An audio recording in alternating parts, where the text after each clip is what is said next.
so said ya metumi nya time I expose enuoma ahodo pii abawumia aye dia din kan mamefa this intro entwamu emawo mamembo this intro entwamu emawo quick after this intro na chesafi yedi dwumadi no echecheso a ene no atiase okay Quran ewom se kremoni bia obekọ aduro so no yentu amena ne yemfa ne hye from life je se ka ba omia ba na yentutu amena na hyem aka na tie gu no so kremoni okobo so so refi quotation but our Bible ni refi pacho me na me cho Quran did I write the Quran etikada ba omia tu ni nan esi abosomfie pe ama konfu pani o hye political suit egu nsa wey no, you see, you do baby a wo o memo ha no e se nya nipa wo wa akukuduro to spew, not to speak, to spew the truth. Huh? Konfu pani here or sha political suit. Na Ghana konfu sha political suit. Ojai.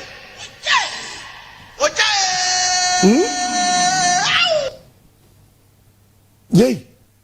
Now, vice president, or next or a Muslim, or a Kremoni, or a Muslimi.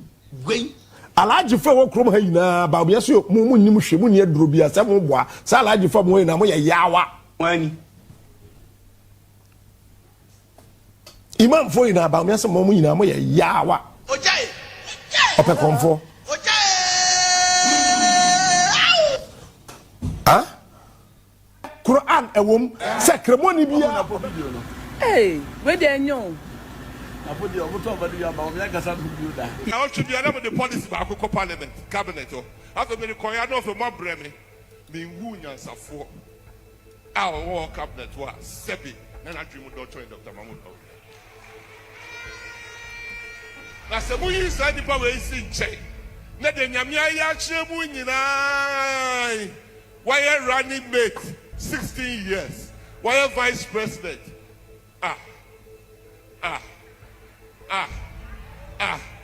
Muntie, any obi bi ni obi. Obi bi the why ni. Do I ni ampa. Papa, why MPP? Oh. hey where dey nyon I want to be another the policy back to parliament cabinet after me ko ya no for mo breme me wu nyansafo our cabinet was sebi na na dream Dr. Mahmoud na se mu yi sa di pa we si nche na de nyame ya kire mu nyina why running mate 16 years why a vice president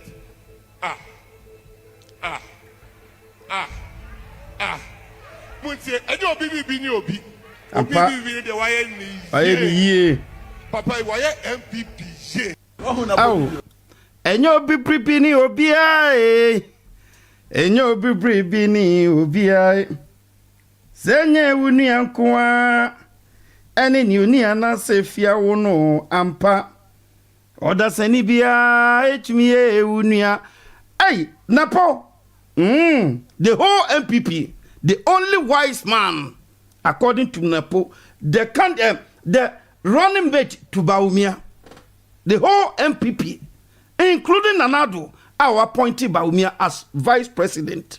Now, been with form when it comes to Baumia. Omunya, ampa. Hey.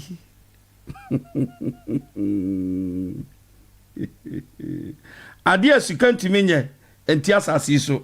What you say? The most wisest man, our MPP, according to Napo, and the way. Asante regional chairman NDC. What did your kind? Was in fact, and some of the pub brosser de tuono the knowledge. Omo twa ba we are as about me pam napo straight as or pam no.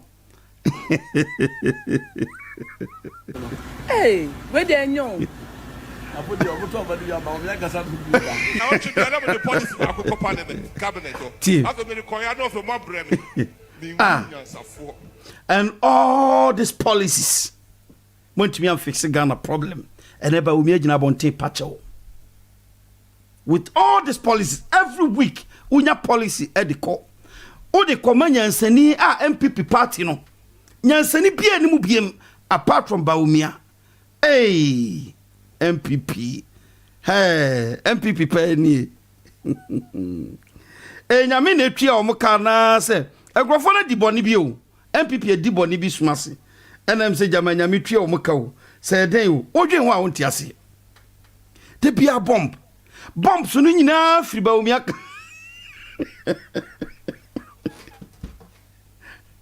bomb so no nyina firi o na eba what you say yentie Prophet Nigel Gazy before some come program so me try abobo nioma 1 or 2 bi so ansana fin yaba Bawumia entro ahodom se o Bawumia entro so ye pese exposing entro nko a eno nko aso ne o nyame yad mo china me ba be bo Captain Smart expose ahodom a waye against Bawumia me be bo menya kra metimanya videos be 100 o china bo a kire mo ana otia e na so nice about Bawumia, how incompetent Bawumia is, and how corrupt are we, and how liar are we.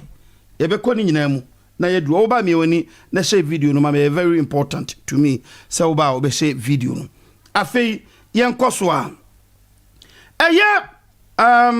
Musa Dankwa. Mo be kaya ye ohana kwaku na pie. Kwaku na pia na beka kire Ghana for say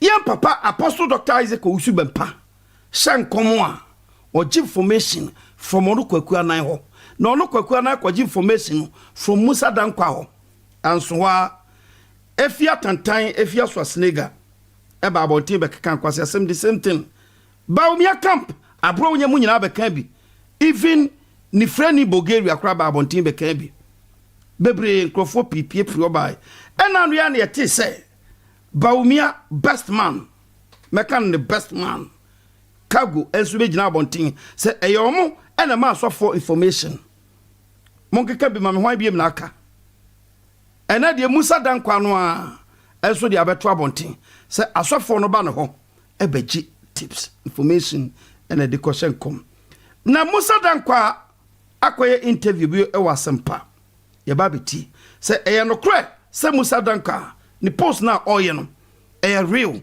and asa oye adwuma ma political oye adwuma ma candidate bi ye tua ne ka and oye adwuma ma candidate bi because so many constituencies na me ma find out Musa Dankwa on ko on free ho on jihwi ho so Musa Dankwa post no efri neba means oye adwuma ma political party bi. And the same political party no and they sing that song. Say eyomo and a ma asofo adifo nkom e ma omo se. Odifo ben on boni din Apostle Dr. 𝗤𝗘𝗢𝗣𝗢𝗡.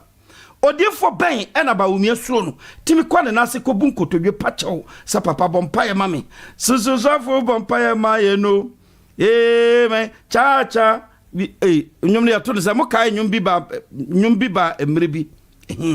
Bawumia to mirika ko say Apostle Dr. 𝗤𝗘𝗢𝗣𝗢𝗡 because apart from Odifo the nation prophet obi ani ho a obeti be mana president wachini wiase afa na nyina mu kopedru okwa ese ko ne ko hu Odifo asumesi what you say na opama bo na wanya no a o se ne ho bon eti now almost try hard to tag bibi to osofo pani no said the ankrofo be won say oh say osofo 𝗤𝗘𝗢𝗣𝗢𝗡 pakra ne nkoma wo se no eye otuloto politicians na edi information koma no na wo ma akọ no akọje mpaibo no waba be hye nkom ama wo mu so funny what you say ye be kom kakra na fie tie Musa Dankwa ni interview wa ye no na fi mo se Musa Dankwa onim dia oye ne campaign Musa Dankwa oye adwuma ma candidate bi Musa Dankwa is working for one of the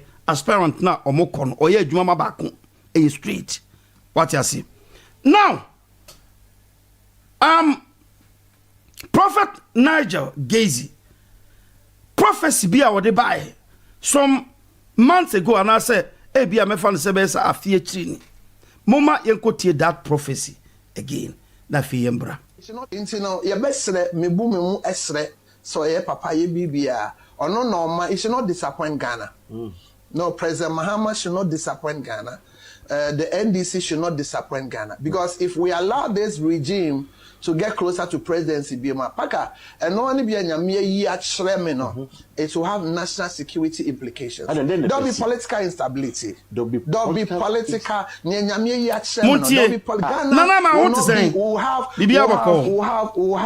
have the most regrettable rule ever.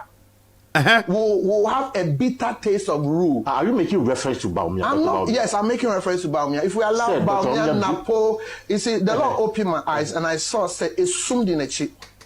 Then we say, assume edi that way, Bawumia a chip. Muntia yepa. Me who say, assume kabi edi nechi. Yanko. Now, oh, baby, oh, soon be who say, to me ending a cheat near the presidency the most he doesn't have that and then maybe me bachomati o say to me e kwa onipam ma onipa timidi ade e be president Bawumia don't have it afemo natina di sabe ka kire mo se onibi atiase mo be kaya Yen papa Apostle Dr. 𝗕𝗘𝗢𝗣𝗢𝗡 na obompa ma Bawumia according to the statement we order by obompa na no Nyankopɔn beka che akwa na obompa ma ne jai jai atiase jai na mempeno said the Nyankopɔn kan bi kire Samuel ena no about Jesse ma a okosra wo mu atiase jai na mempe hwe ba bi o Nyankopɔn kofa David free by Baby Onyankopon, baby Asofo Usubempa, Apostle Dr. 𝗕𝗘𝗢𝗣𝗢𝗡, the great Usubempa, the nation prophet. Pa say, and call best Bawumia, Onyankopon man free ho, echo them for frum, or drew them one and Yankopon said your tiono, catch us and akuma penti, with your minor mano. Meboa, yes, I see. Ye whom Bawumia so dear papa son dem akoniabasa, ni fear na, or ni fear more than a son demo.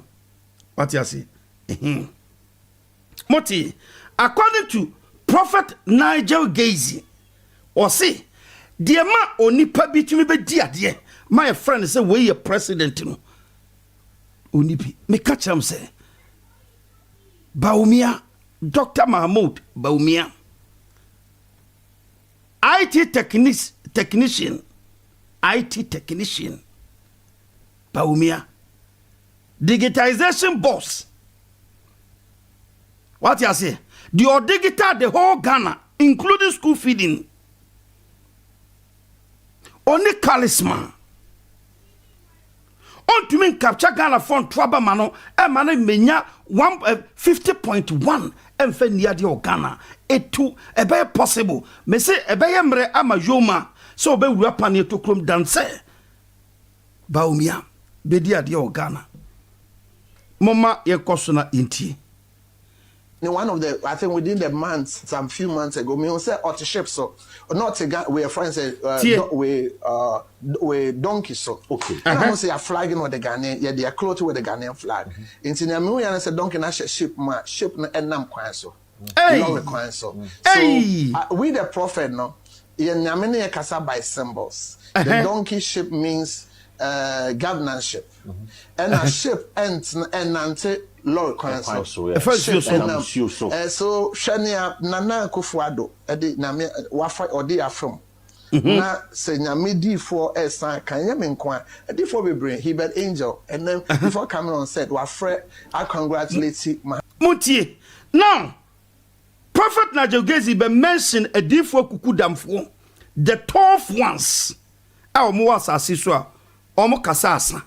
Omunya bioma no kasa wiepe nkohwehwe echi nkwa bi sabiem when they speak say a blue nkwa bi sabiem say okwa bi say because esi po the osoro aka no onyankopon asese osoro asa or mention sa prophecy ni din yentie be bia prophecy no so kakọ Mama says the next president of Ghana. Yes, Prophet 𝗕𝗘𝗢𝗣𝗒𝗒𝗢. Okay. I congratulate him. Muhammad said, His Excellency, so he's the next president of Ghana. But you can't win in area. So for paying baby will be a Usuben Parker, El Bendadaka. A deep phony in a refined, unbiased Prophet phony in Aka. Unbiased. Aso for na enye bias. Omo kan said you Nyankopon aka pepepe no. Omo kasa. Esi po panyan atija. Baumia. Me say MPP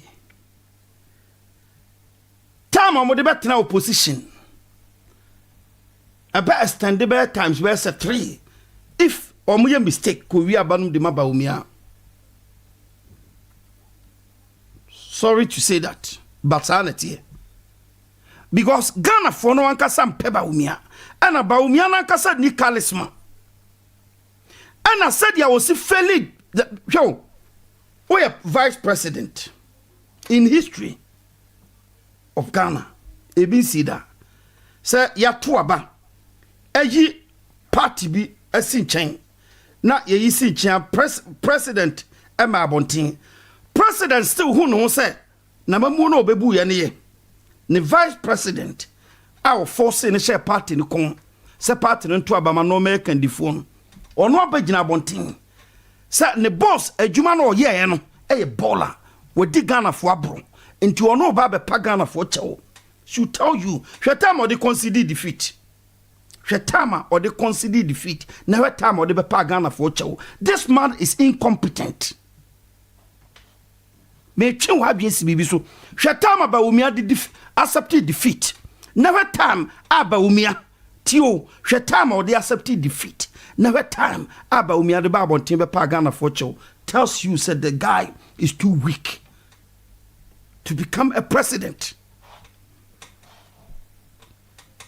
Ti hayepa achaw pa na obepa de edi achaw pa na obepa ene o running mate Abontin ababekire said the whole party no the only wise man no wom omunyina akoto nase obi ade the policy be hye de ase ye wo Baumia. So Nanado or Hodia as a president, but Nanado ma gap or ma power or ma everything or ma enough room to perform. You couldn't. And for you to get the rope out of your neck. Now unfansa Nanado corner unfrimuntino. You are condemning Nanado amemu. And that yet your kind of crown said. Running mate, we good said thing. So could you be or incompetent as a president that you can never perform? Baumia ask me the abeto Abontino. Nyame had more time be community how insult or the man another now. Or send another incompetent. Never be born or channel wati. Baumia no asem no. Or say no matter how good you are as a running mate, if a president incompetent, you can never do anything. It is the city no more no ankasa obetima be perform, which means Nanado was incompetent. Baumia no and MPP corrupt people leaders are chairman Sabosu Shenikrum ye boni tutu and chairman Sabosu is telling me and you say Canada Japan cannot be a president but ono betumi choose president for us. Go to Asen neko enidio mo Canada Japan. Go to Asen nekwe. Why? Because wa boy juma wa hwe ne krom fo wa ye na afam de ba ma be bi wa me ni na e de na wo ye okrom osi okrom ko mo kun o mo pam wo sa akokọ. One guy was in kepe na finishing ya guy ne kan was in kepe ne kun go wa boy abro. And these are the people a o makosha Baumia achi se chinchina achi MPP fa Baumia mbra. Why? Because they know say when Kennedy Japan comes on political career abawie finish. Because Kennedy or in Japan will not use garbage in his presidency. Obebe kisho so obe use active people and crofo betima ye adwuma and crofo betima control to work for Ghana. Omo no obe use omo nya incompetent nkokrafo a omo nim hwe napo. Look at Napo. Hwade Napo gina Abonteke kan now. Ono na ko ti say MPP win ya nka vice president na Ghana. Hwe dum a ka Ghana ye wuram. Enti prophet Najo Gezi and some way we mu na free nyame. I know, sir. Prophet, I hate. It you about on Tiabaki can say be a fan channel. What you see? The all kind of free Yami and Yankopon Kasakasre. Abna or Hinwa Asantua Papa. Thank you very much, Abna. Tena sawa bibiaboko. Munina Mishamu Bibri. Mechamu Bibri, Messiah Shamu Bibri. Dina Frostberg. And I feel Bote Benis. Bote won't say bibiaboko. Amel. Free. I feel Yamene Hene. Ewosu. George Finn second o Ken. What you see? Nana mama who say two yewo Natina front page and yewo Natina multimedia. Yeah. So Natina front page for nyina mechiamo. And I feel Natina multimedia mechiamo. And I feel YouTube for nyina so mechiamo. Chai Mensa Bonsu. Hey Judas. Che kamye di edin wanwan so bia kwakoma. What you say? Edward Yamoa, Edward Bibiabako. Edward Yamoa. Bibiabako. But Benny so see your English come rough. Me English in the say na some catch say ma be English school say. Eno adomasa eno Bibiabako. Ompom Bibiabako. Say brofo no de said they see brofino. Wow, person or brofu come to me. If you come to me, your English will become Englishing. Your English will never English. Your English will never English. O person English in English here. Come to English teacher. Na fi me English will come up. Me English will read you na just all cabro for no na edaso. Wow, that's just a konenim. So now, you finish it, Prophet Nigel Gazy. Na yenkoyenim. On Germany mama na NDC. Ye the account. Me no kasem da fastimo. Me no kasem we me two kwan me call one of the regions, me call directions. Obi a man one person but nya me Obatumwa Nyankopon shira bebre. Nyankopon shira wo so bebre. Let's go. Kasa ye two more animal. Enti ne be kase His Excellency ne say, "On fa ne shebre ento ne nsem." Oma nani enda ho. Oma nani enda. It's not enti no ye besre me bu me mu esre so ye papa ye bibia. Ono no it should not disappoint Ghana. No, President Mahama should not disappoint Ghana. The NDC should not disappoint Ghana. Because if we allow this regime to get closer to presidency, it will have national security implications. There'll be political instability. There'll be political. There'll be Ghana will not be. Will have the most regrettable rule ever. We'll have a bitter taste of rule. Are you making reference to Baumia? Yes, I'm making reference to Baumia. If we allow Baumia, Napo, you see, the Lord opened my eyes and I saw, say, it's summed in a chip. Mean we say sum edi that way Baumia a chip. Now, baby, sum be we say, to me ending a chip. Near the presidency, the most, he doesn't have that. And then maybe one of the, I think within the months, some few months ago, me say ship so not a we friends say we donkey so. Okay. And I'm gonna say a flagging with the Ghanaian, yeah, they are close with the Ghanaian flag. In me and I said donkey na ship and nam so. Lorry so. So we the prophet no, yeah, kasa by symbols. The donkey ship means governorship. And a ship ends and nante lorry council. Ship and so Shania Nana Kufuado edi na me wafa odi afrom. Na se nyame di for esan kan yem nkwa edi for bebre 𝗕𝗔𝗢𝗔𝗟𝗓𝗓 and then before coming on set wafre I congratulate Mahama says the next president of Ghana. Yes, Prophet 𝗕𝗔𝗢𝗔𝗓𝗓. Okay. I congratulate Mahama said His Excellency, so he's the next president of Ghana. But you can't win in area. So for paying baby will be a Usubem Parker, El Bendadaka. A different in a refined unbiased prophet for unbiased say John Dramani Mama NDC. Yet the account, me no kasem da fastimo. Me no kasa we are me too me call one of the regions, me call directions. Obi a man one person, but nya me kasa ye two more animal. Inti ne be kasa His Excellency ne say, on fa ne shebre ento ne nsem. Oma ne ni enda ho. Oma ne ni enda. She not inti no ye be sre me bu me mu esre. So Wey a prophet Nigel Gazy. And I did and some way a tuja. Now, Mammy no program no sooner yan kohadi. Mammy no and program no so.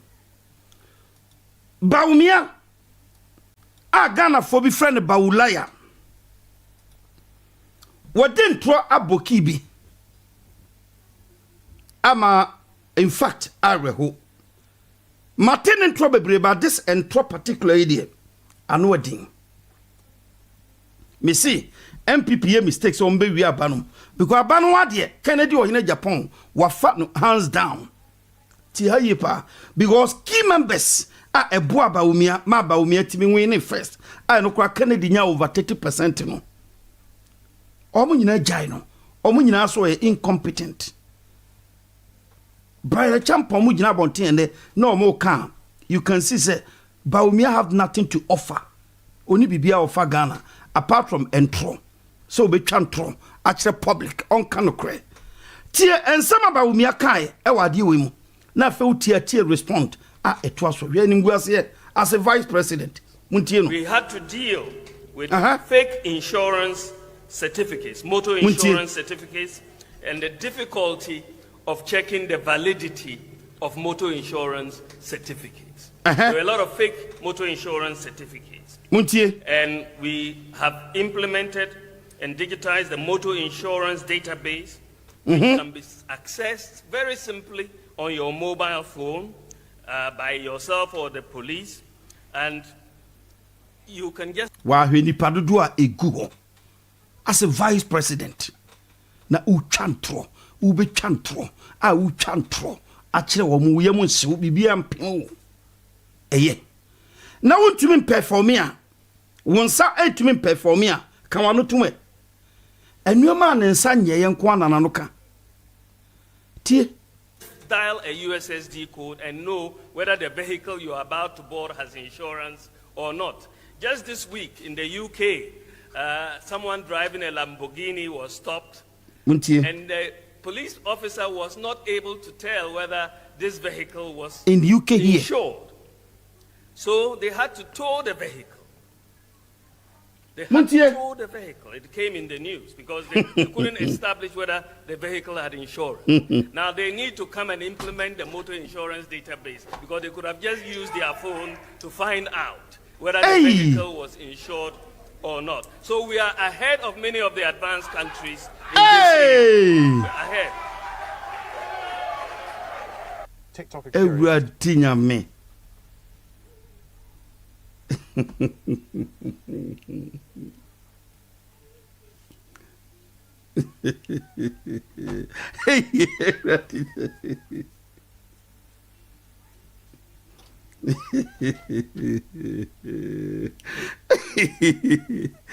Hajia asabi blessing. Yana me pesa me ti this man. Me pesa me ti ba umiasi. Be yana me pesa me ti na se kakaba me tena video o kan se man chani etu na de so. Samoti ba umia.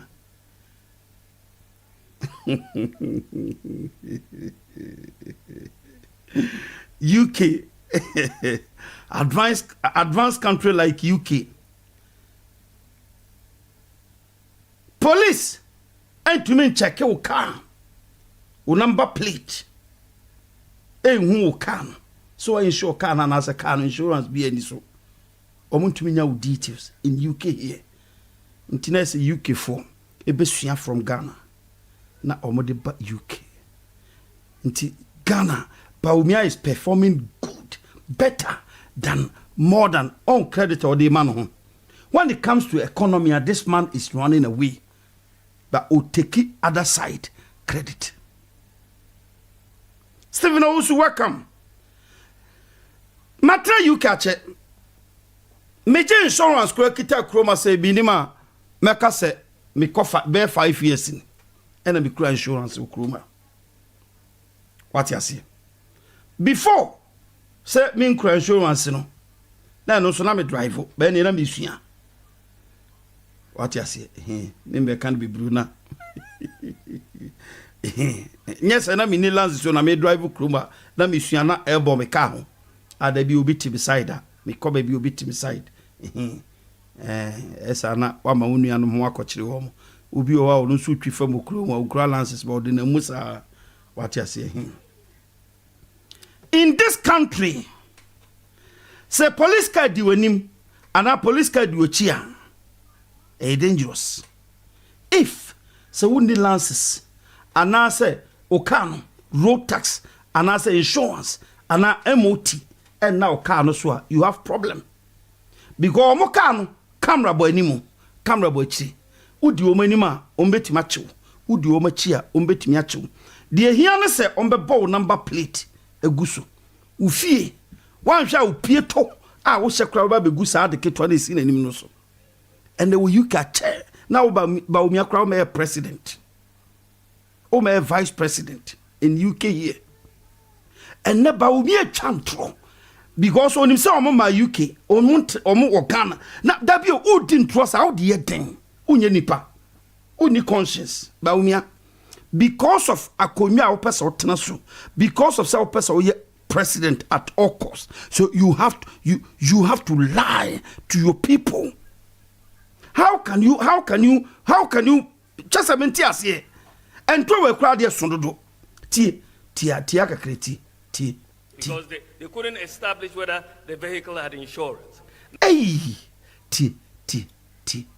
It came in the news because they couldn't establish whether able to tell whether this vehicle was insured.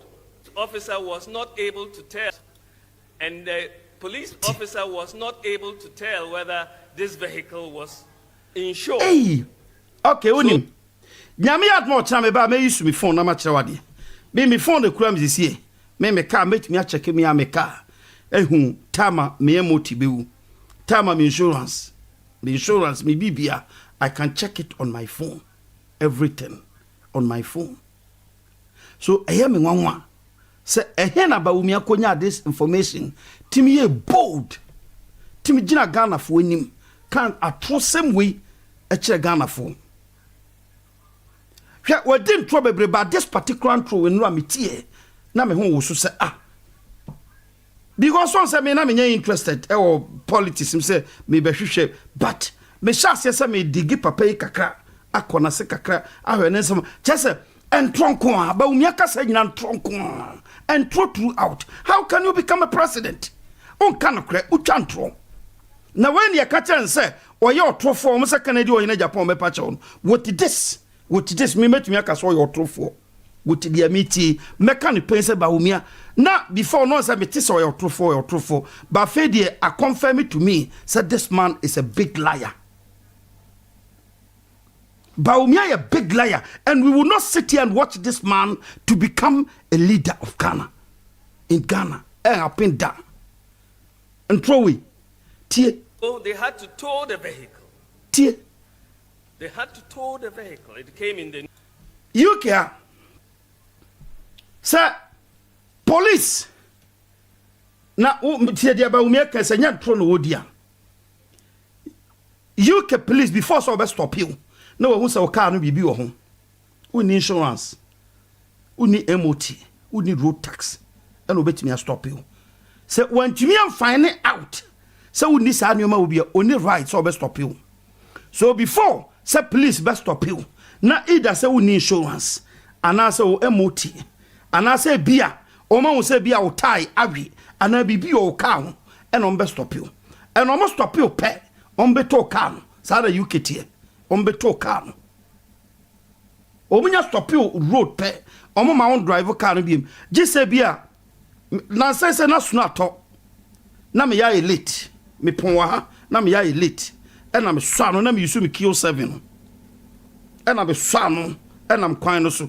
Kwa no so idi suneto tinam ni so obi ani so obi ati o na snow no to bebre na yen bank kete ba na wo gom enti minim se bi twam akwa no se o makote bridge ni nchen baabi ko mo nim se sa akwa na cost 60 but o mo nim se dura na ju sankro focus speed na se dia fama yetro no o mo hwe kwan no so afei makwa ka be se 1 minute na meduru adwuma me se light na so di machi biu and o ma me san na me park mi si fama no mo se o ma di machi efri junction so na ba beduru a awaba fama yetro o ma won sa 60 no me ko 63 o ma di machi even me wura me junction no mo kra no before say meduru me am junction no e de me ba 40 na me ko 42 ko na me pentem e no mo gina me a first e no yi torch ndo check me ties 4 ties ni nyina o check wi an obai e no say me o J my dress one be some lances o J my dress no G me din e no call car no within seconds no sign back obai no see omo mami o mi refi omo mami warning say the omo di machi kra ne say speed na me ko na waba accident betimi happen enti no me make sure say in this weather no me nko speed sabi me tires na bibia say na dadoa ewura me tire ba kum ba dadoa no antimi ambo nwura me dadoa titia omo ne hu ka chem say dadoa hye me tire no mu nti ade chia me de ko organize omo tuye na anko tire no ene free ho what you say but before say on bedroom nchen o je me di bibia de kokore ka no mu o hwe o say me di to bibia o ma di ka pick me number na bo bibia gumu dada o mo camera so mo bibia o mo ka no mu o betimi o be track so easy in UK here number o mi atimi ka kire Ghana for say please eto car Lamborghini e wo kwan mu why because please na ntimi e hu se car no insurance ho na insurance ni na car no please e hu se insurance ho ana insurance ni wo better than what to car no e better than what to car no ba won tro papa yidi wa o ti UK bia o drive o UK bia ka chem say nothing the control this man is lying itimunti because they couldn't establish whether the vehicle had insurance. Now they need to come and implement the motor insurance database because they could have just used their phone to find out whether the vehicle was insured or not. So we are ahead of many of the advanced countries. It's UK, Embra, Ghana. Okay, Munti. Ahead. Munti. TikTok is curious as to what ANPR is. I feel UK police and the Kasaway. Tewason netie. Send the car ya or Timmy police car or Timon. And you ma ben the womb. And you ma ben any womb. Fancy explaining it? So ANPR is automatic number plate recognition, and it's all about denying criminals the use of the road. It's not all about like traffic offences and things like that. It's because most criminals will use cars, and we use the systems to be able to target and identify criminals and stop them using the road network. So if you look at the camera there, I don't know if you can see it on TikTok, but you can see where it's scanning everywhere, looking for a number plate, looking for numbers and things. And then what it will do is it will read that number plate and then it will... I don't know if read number plate. A read number plate. When you phone or something as if for the work and please, yet the car now Timu. Car on the phone so. Car na kasa wo Timu. A new car to me. Baumia pa, eh. Mebela pia bibia boko. Tio. Camera na ebo no. And you ma ebetumi aye. And ebo police ni no bobo sumunti. It's all the details on that particular car. It will read that number plumbers and things. And then what it will do is it will read that number plate and then it will give us all the details on that particular car or that number plate. So it will tell us the keeper details, it will tell us insurance, whether it's taxed, when the MOT runs out, what colour it's supposed to be, if your car's wrapped. So it will give us all the details that we need to know on that car. And the plus side for you is that if all those details are correct, we don't have to stop you to find out whether your car is insured or whether it's MOT'd or anything. What? BTO, please never so best stop you. I bet check you. odi wachi na o car no mu obe check o car no mu o check o car no mu wie na obi bia e kama onyina wo nti before say police best stop you in the UK here na omo redo number plate no car no ehun say insurance o MOT o road tax nipa wo car no ankasa baby e wono right car no right to say baby e wono wo ho on be check sa no mani nyina wo mo car mehu enti before so on be so alarm nwenwe ugina no unia no ye ya chew tio baba umi edin to kire Ghana for say me say this man won hwe a very big mistake MPP for mamu fra mani mamu nya ni frafo e nyankopon na e ba umi asa no nyankopon na pese ba umi edi atoro ma nation nyina wo se wo ye otrofo unqualified see e be ma ne kwan so mra me lead Ghana president wo ye otrofo ba umi an compare krofofo bi ko onko kasa bia onko kasa Portugal kra or see United Kingdom kroma this old new system no mu de this old new system no mu asabe meti hey bibia no ametima ye okrom ha anyinta because ye bomb din ana ye bomb car number plate ana ye bomb address pa me bibia everything about me beba be go on screen ani everything se ma bokro no pen be pie se ma die wu pen be pie se ma ye boni bi pen as far as I report your com system no nko ade me bibia da deja baba umi aka kire say please stop a car in the UK here and see that wo bra please nya where se car no mama nko back sign tie ba umi sign tie no whether this vehicle was someone driving a Lamborghini was stopped. The UK, someone driving a Lamborghini was stopped, and the police officer was not able to tell whether this vehicle was insured. But I'm not police, you know. Or see, there is no need for them to stop you. Before somebody me stop you, come na nebo omadi, the be redo number plate, redia, who insurance, road tax, bibia. Before I me I stop you. Nyasa UK, kroma obi aye busy. Nipa na bia okwa adwuma ya late. Ebi o nurse ya friend adwuma, ebi o doctor ya friend adwuma, ontimi stopping anyhow. Cause mbra ya adwuma okroma. O stop you be delay na ne bibi se obetuma siu. Nti before say police best stop you na wache. Nti o maka na obi bia waka no. Bibia waka no. Cameras everything e waka no. O hia ne phone kra. Ka na abeche. Nti papa nya sa information we wo him. TV station ben or sa documentary e bia blogger bi na akwata ba bi di atro na papa pini vice president akwhwe no no ankasa antumi ankwa akoye inquiries ehun said we hu no eye no kra na ya atro watumi abegina public e de lecture trenkrofo. And this man want to become president for where muntieno. So they had to tow the vehicle. They had to tow the vehicle. It came in the news because they couldn't establish whether the vehicle had insurance. Now they need to come and implement the motor insurance database because they could have just used their phone to find out whether the vehicle was insured or not. So we are ahead of many of the advanced countries in this area.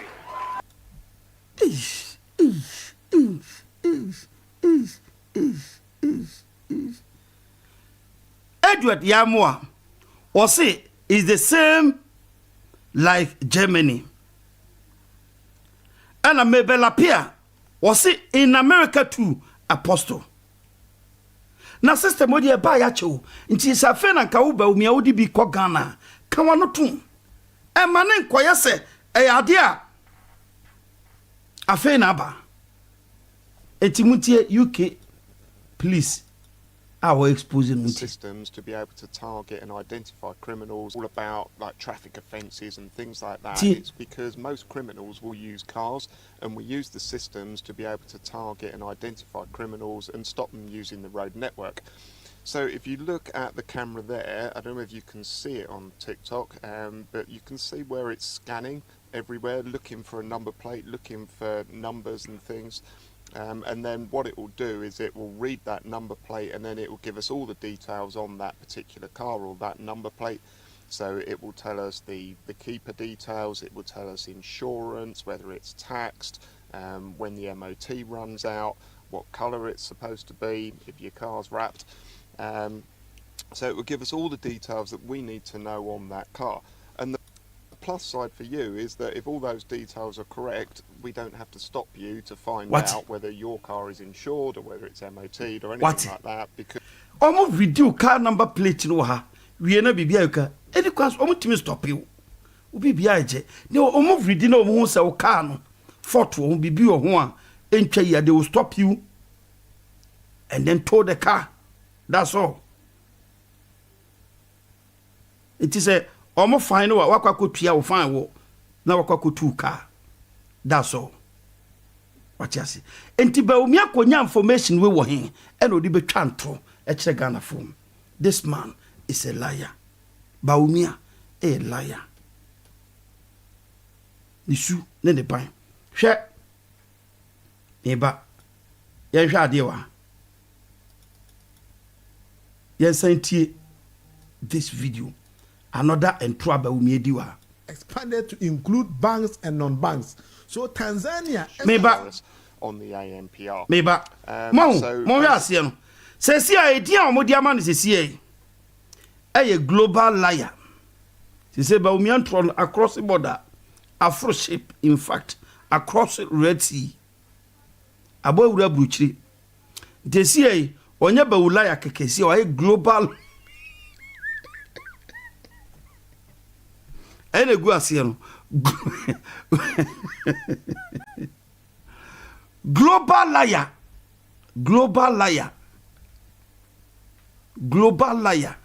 na wakwakwo gina UN na wakwa asem wo UN mo so wote borofunti na wakwo guga na anim asisi ehwa na nka obi di ni phone tata ka say Mr President wo twantro na wo guga na anim asepoto tio when almost what brofo nti yem fa no nko UN yem fa no nko IMF no nko ka brofo emre Ghana fo Kofi obi mali bibia boko nti sie ma obi am friend bawula ya biem Baumia the global liar ni din no ma sesa ne se di o ma din Baumia the global liar atiase yentie wi Obama interoperability in 2014 na Mahmoud Bawumia may president Ghana ba ne de 2018. So the first point Mahmoud Bawumia catch them and they will say expanded to include banks and non-banks. So Tanzania started mobile money interoperability in 2014 na Mahmoud Bawumia may president Ghana ba ne de 2018. So the first point Mahmoud Bawumia catch them and they will say he did mobile money interoperability in the whole of Africa. No, it is a lie. It is no those policies and programs and no who say NDC implement here Ghana samana no or but claim say dia now the being so account can say it's my duty here today on this particular debate show to expose Alhaji Dr. Mahmoud Bawumia. Let's start again. The initiatives I advocated for in our time today are making impact in people's lives. The rich, innovative, and practical ideas Kofi Albab, Kofi what is saying? And saw to implementation include the Bank of Ghana's gold purchase program, the first in Africa, the Gold for Oil program, the first in Africa, the accelerated issuance of the Ghana card, mobile money interoperability, the first in Africa. Hey, I see the mobile money interoperability. Into a casampa. Mobile money interoperability, the first in Africa. Accelerated issuance of the Ghana card. Mobile money interoperability, the first in Africa. If I told you, I see the mobile money interoperability, no, the first in Africa. Meaning, Ono Mahmoud Bawumia and the buy, and it is the first in Africa. Hey, if I told these are not my words. These are Alhaji Dr. Mahmoud Bawumia's own words. Now, Papa, I say, Otikwa nane or pass them amane ho. Otikwa no pass them amane ho. I mean, take you to Tanzania. This is Tanzania. If I job on this particular show, this is how I do my live stream. I don't basically lie about anything. I present data because there be a say Dr. Mahmoud Bawumia send be okaya, may I keep supporting him almost every day. And they say, yamfa data and then nyejuma. So, was a politician now, and no one kasa only data no. Some politician and yeni papa. Onyeni papa. Dr. Mahmoud Bawumia at a kai. Yenti you know.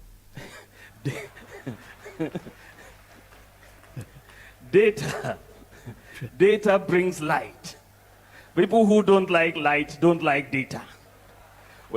So when you see a politician trying to talk, you just say, bring the data to support what you are saying. And let us talk. All right, like you, Dr. Mahmoud. Bawumia timia catch a Ghana for say UK. Omuni system, our the monitor drivers. Who say, who car insurance for home. Omuni that system. Think omumra Ghana, emesuya from Ghana. Yakwa exposing. Or kind with no data. But a politician. And on one that catch us say. Politician be ojina bontinka bibi chemo with no data. Who saw your criminal or your truthful on canocre. On canocre. On what about me? No, sir. On what dear truth we are no saying exposing herself. It's imunti. But me say mobile money interoperability no. They buy no not being in Africa. Let me take you now we have DB or say mobile money interoperability no. Abra Ghana implement it here. Mobile money interoperability. I need to hear the data on this particular show. I mean, I do make a say. Na hini ye nyina ye bekan. Ye nyina mama ye nyina ye nkan. Na ye hwe say mobile money interoperability no. E na kure say Ghana dia Mahmoud Bawumia de buy no if it is the first mobile money interoperability by leveraging the Ghana Interbank Payment and Settlement System GHIPPS platform, allowing users banks and e-straight accounts. The mobile money interoperability in 2018. This is data. 2018. Let's where your data 2018 and we implemented this system. Ewo Ghana Bawumia ye de amam ono nya nanado di ho hwi ono na invent we see. Now according to Bawumia say ono and the bad the whole Africa na be bi ni ba bia. Ba mo me hwe ye nua be mai e expose no. Say e no kre say Bawumia the first person or the bi ba Africa and Africa data and what they buy. Don't forget, His Excellency John Dramani Mahama was president in Ghana between 2012 and 2016. Mahmoud Bawumia and Nana Kufuor about 2017 coming. Into 2018, and Ghana launching mobile money interoperability. Now, let me take you to Tanzania. We are using data here. This is Tanzania. Tanzania is a global leader in mobile money interoperability. But you can Ghana, Tanzania. Na Tanzania achieve ni de starting sesia de why global liar Bawumia the global liar sesia edi omode Bawumia the global liar se say nentron across the border afro ship afro plane across the Red Sea abawura manone agi babia se say aye amampam jeni. In fact what you say first time in history aye benya president odi atro. If the MPP we are by Bawumia na omu we man no be leading MPP NDC so no be president the most liar our president e was asisu e be Bawumia ma won san crofort ya bonten e na Kennedy di atem me I will choose Bema odi obatem na onye corrupt onye otrofo 100 times tio obi owia ma me kwa wo so omuntumi ngo na omo de da fom sofa o Ghana na 1.6 trillion yesi de koye paunugu dam na ya chase Kennedy na omo de tutu adan sisi adan na ma pemfo egu hospital wu ebre sofa e be tro nyoma bebre ene na omo no diska no atutu adan na omo titim na wa be gentle gina wanim na di odi obatem no wono na totompa ato generators ato to nyoma e di akoma hospital se mo fa moa se di ma no ba no mbewo ne na se fo mba o mo sofa ko eni kwan so opimfo bia be wo hospital because of lack of na o support o tumpon o krunu e ma akoka Lebanon o mo bre o mo sofa ye motriti o mo na kwabra ne ne yiri de o mo sa so mo demri fam e to adan sisi adan na de asu odi obatem no ati ne sika ati sika ofa kanu over 70% to 80% na odi akom nkofa ma no mrafi na o ma nwu ho oba na ojimia na otwa abo ba ho kirewa na waboa wo ene de oso oni watem na mum owia wo uwu kura mfa no uwu bre mfa no mondwen fa kwa adwendwen mu. This is politics and transmo bia mekeka nsemunu bia ankyerɛ. We need someone the wabadaye the obetian even Yahweh the creator onyankopon hatasoro o tian na ohwe o to aduane ma Israel food no pai fam de omuwurawuram. When so baby ti baby bu no tin baby kama Canada wa hina Japan so kwakodi natem. I just said mad ones. And we need him to come and fix those mad ones for us. To fix it for us. We don't any class of bottom trouble thing Jimmy to say fierce was nega mulaibi. Any class authority sankwasi asem. Cause they too much, they force men to talk. No be ma to eda na kwaso akodi obate ba usi oba bodemni a wanu wi anum jagdan ya mana adwuna seya obe provoke am odi natem.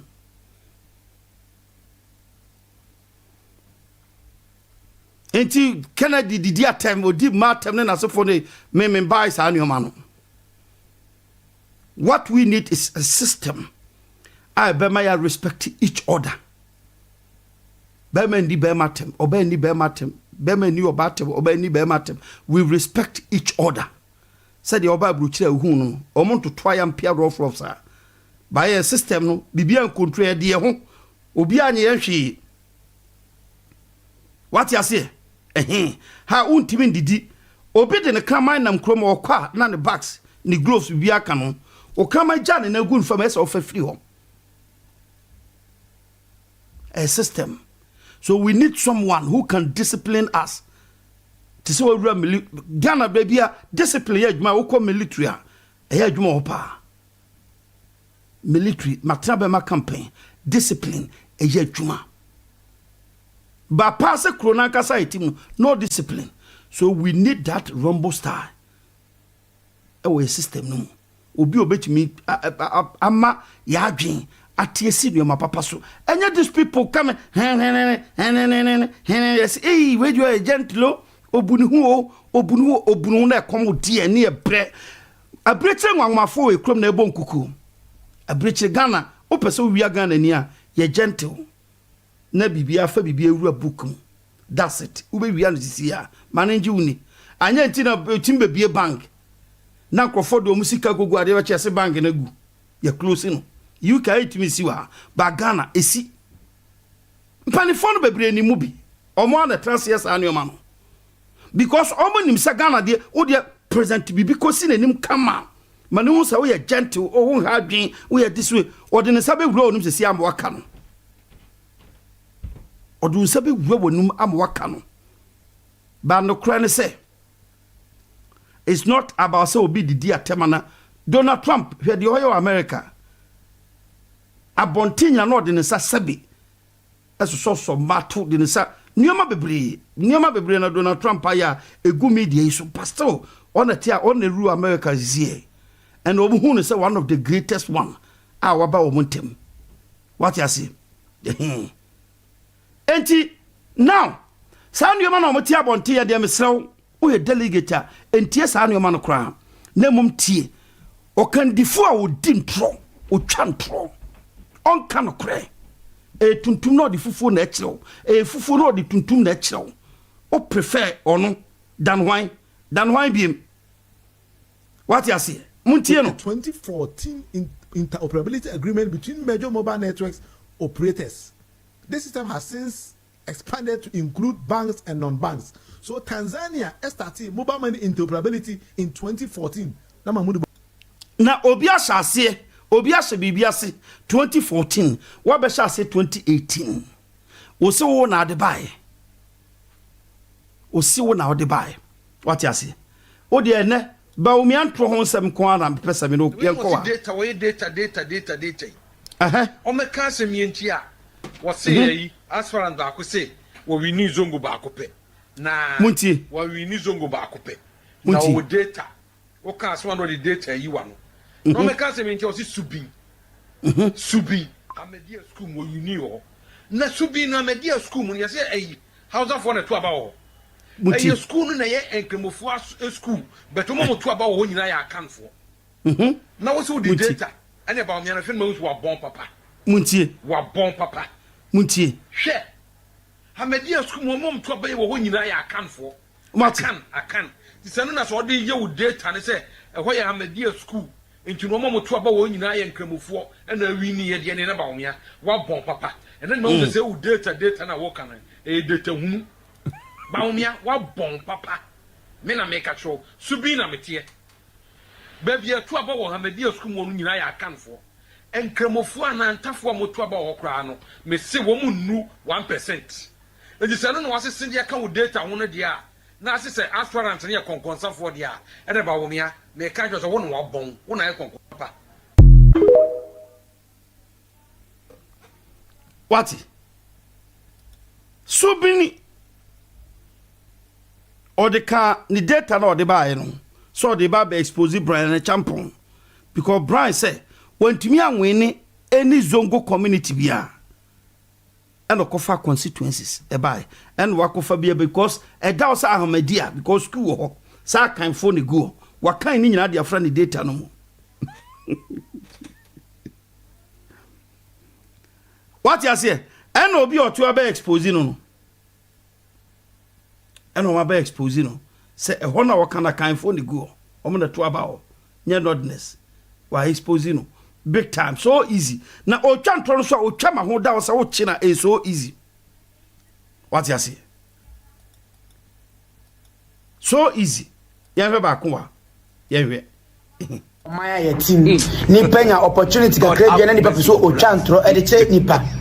O ti ase uwia no wa be gina ye de say obi fa ne ka stia e ma. Why na fa ne stia ma ne ko to ne ka ko to twene. Ye be e o ma we mu ye be hwe. Ya break it no enti me ba ye ndi nkuni but me kan kire o mo say President Kufuor and appointing me deputy governor enti MPP here say me ba abeboa na yenya letimi din kunima mentimi nkase member life oya oso obejoin Bank of Ghana President Kufuor na appointing no Bank of Ghana oboa enye President Kufuor na appointing no Bank of Ghana eye Dr. Kwabena Dufo na Dr. Bawumia papa Adam Fone Dr. Kwabena Dufo Dr. Bawumia papa ne chairman of Council of State under President Rollins ena oshutu no sata mokoye ne course abuchire oye ne PhD bae no opeduma ena miama konta ne Dr. Kwabena Dufo makonta no ono ena J Dr. Bawumia ewo Bank of Ghana ena MPP bae ena Paul Akwa efa no say research assistant. Dr. Bawumia, you have to set the record straight. Don't lie. What you say? It is sacrifice in the MPP na boa ona ena President Kufuor na appoint o ena be deputy governor Bank of Ghana do governor no e Paul Akwa ena appoint o when Kufuor MIF. The last time you heard from the vice president here, Dabe? Mutie. I'm sorry. I should have. Why? Dr. Kwabena Dufo no ankasa. Ye nua penny eno so usu bempa. E refer ni to no. Papa no na ekase. Mame bie no kese wa. Mame famra. The last time you heard from the vice president here, Dabe? I'm sorry. I should have cracked. Mutie. Why paron? Where you say o body wadamfo. No, about Bank of Ghana. Oh, Dr. Bawumia. Yes. Oh, really? Papa. Where you said o menti ana ona o chire na dwuma na baby papa. Okay. Papa. And a common friend. Na so Bank of Ghana. Hey. And you onya awful. Why pa no faso paro. Inti as or your head of the economic management teams is here. What Frewa consult you about any issue affecting the economy there? Oh, you didn't come up. Yes, I am not all. Number two, it is also not true. Say President Kufuor and the Kofano about Bank of Ghana.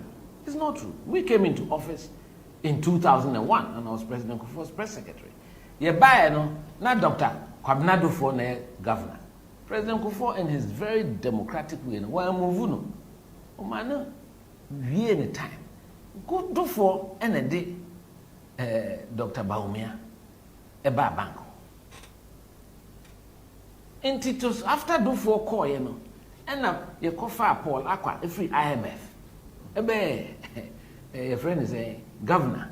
So time now, Dr. Bawumia, our research department. You know, I said the PA. Me pacho. Oh, Bakasla. That was how I got to know him. No Dinechi, no Ukrainian books. What you see? Sabrani ya no nye MPP ni. No ye juma. Oh, Bank of Ghana. What you see? Oh, we are sad time no mu. Ena Bawumia ebusuya. Mobekaya. Bawumia busuya. I have this video around here. Yes, into this man. Sasami, Ubianim. Two people apart from me.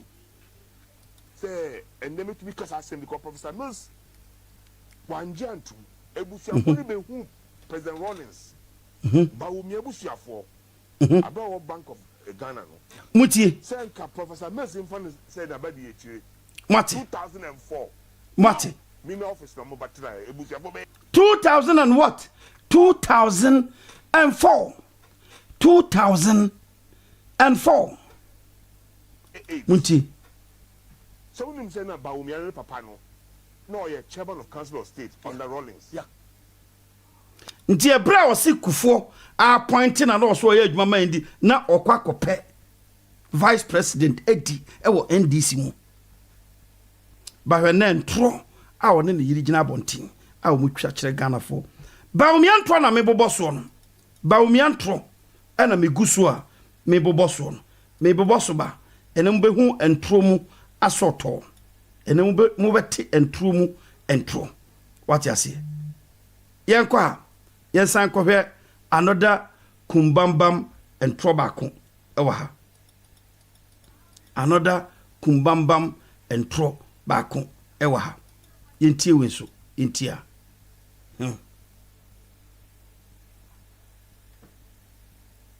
The Critical Roads Committee, I came up with the idea that we should buy equipment to help every district to construct roads in Ghana. So we were to buy all districts. The Critical Roads Committee, I came up with the idea that we should buy equipment to help every district to construct roads in Ghana. So we were to buy all districts. Bawumia na kasa no. Critical Roads Committee. Bawumia samoti ha. Me pese utie ha kakra di okai. Idea a de buy. A moto equipment for all the constituencies and answer what? All the districts. Obi anti Bawumia na esa adwuma no. Muntie no. That we should buy equipment to help every district to construct roads in Ghana. So we were to buy all districts. Okay. Bawumia na this idea no buy. Meboa. Okay. Now, yenkwenim na yenhwa ade wa. Yenti. The biggest music destination in Africa is Nigeria. And you be a me pamocho omo music streaming app ana. Me busamo. But what is Nigeria for mu app bi a aban aya mo mu streaming nwom so. Ntro. Na say omo so omo launch music streaming app ntro. Muntie sa no mo ye Ghana Post app. Busa Uber driver ana Yango driver bi say o use sa app na. Adia Google I capture the whole world satellite. Adia Google map so e use. Sa na COVID by omo so my COVID app. Oh wa no so my app. Oh wa no we no mo dey. Why IT technician? Na mo so mo GD na mo kwobom nsam ntro. Enko ba bia enye hwe. Eti mamu ma omo fa sa app ni ndada won kan je say digitization. Busa mo say mfa so ben e na obenya film. His Excellency John Dramani Mahama ebe bia TV channel a mo amu yesi ni nyina ye di local content ni beguso. Wo pese wo hwe sa channel na utua. Jumadia Your conference center, one crime. Who Kumasi went to me and bar. Your dedicated TV channel. Who bet to me a share. Who do you momo? Who to now ocean live? As he can beko artists in the hall, a beko producers or a beko momo in. When she share pa. Ye dear Bukwemu, it's a more dada Abusa say. I tell you, Meden Menyason Faso. So we have an end-to-end policy programs and ideas that is going to transform the creative art tourism sector. When ba umian twa hodo no a na odie no bi no me say sane the digitalization and some are come e wo hodata enye bi policy bi ase ba umian editu no ho Ghana so wa ye bibi Ghana ne economy a break it down amane obabesia abehye wanamu ye yu be ma ho e de oba teacher wo economist ana wo ye adwuma Bank of Ghana. Wasa homrani o Ghana, so you're one of the best. And then posse the whole MPP, Nyansania wom, wo, Mahmoud Baumia. Ye true adia so. Edio Babesia, our ye lecture or ye teacher, Abesho nemu. Shende, ye mami, Nana Jane Ipukwa-Jdman. Shen Senchenia mamini yo Ghana. The same position, the same power, and now to hand in over to you. Sekwa ye economic management board no chairman. The same chairman and a name Papa John Dramani Mahama, Edia Yeb Mame, Nana Jane Ipukwa-Jdman.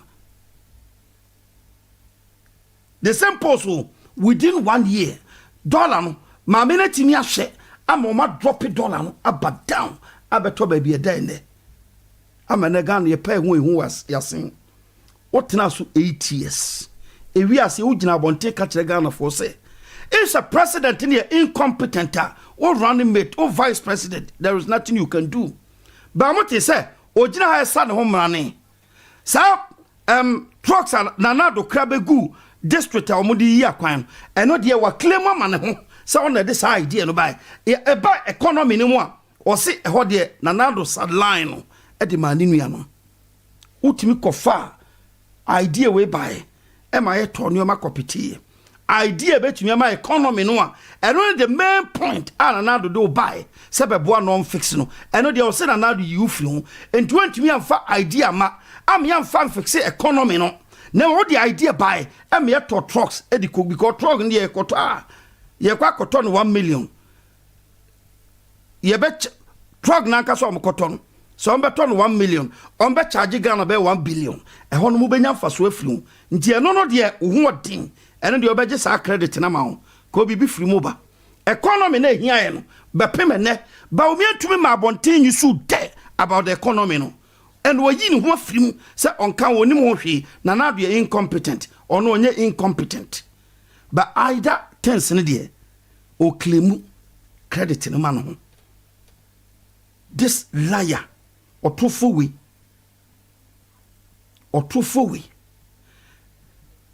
Mama yenhwe natro no bi wa yentie atro no bi wa. In his latest speech, many lies. Number one, Bawumia lied about when he said that this day he has introduced online passport application. Muntie. Look, this is the evidence. Data. Online passport application launched to ease process. 12 December 2016. 21st December 2016. Modern Ghana. Anybody can Google it. We piloted this thing in 2014 at the Ministry of Foreign Affairs under the leadership of 𝗥𝗘𝗢𝗣𝗣. The technical committee was headed by Ambassador Christian, the chief director of the ministry. By December, we launched it. Muntie. This liar claims that he introduced online passport application. Fact check Ghana has fact checked this claim. This is fact check Ghana. False. Bawumia did not initiate online passport application. Look at them. Lies. Now again. Now, Mabel, how can you bring Bawumia to contest against Ome face NDC? Kwanbenso, a suicide. Because Ome declare knocking will not throw that. And they say, what's your be dear Tronu be account? And they say, because of this primaries, then probably was your bedega. I don't know what kind NDC for no data. If you bring Bawumia to face Samija Fimwa, a suicide. Ombe good papa ni masia. And I was work for Biatona, Canada, Japan, Chantro. At media was beauty at Nick Cockot, and she delegate took them, hey, more bro. And I fed and trouble, person. They say, na Kennedy or in Japan all contest ye America nasty de na ko gina ho am ye bonica $18 million.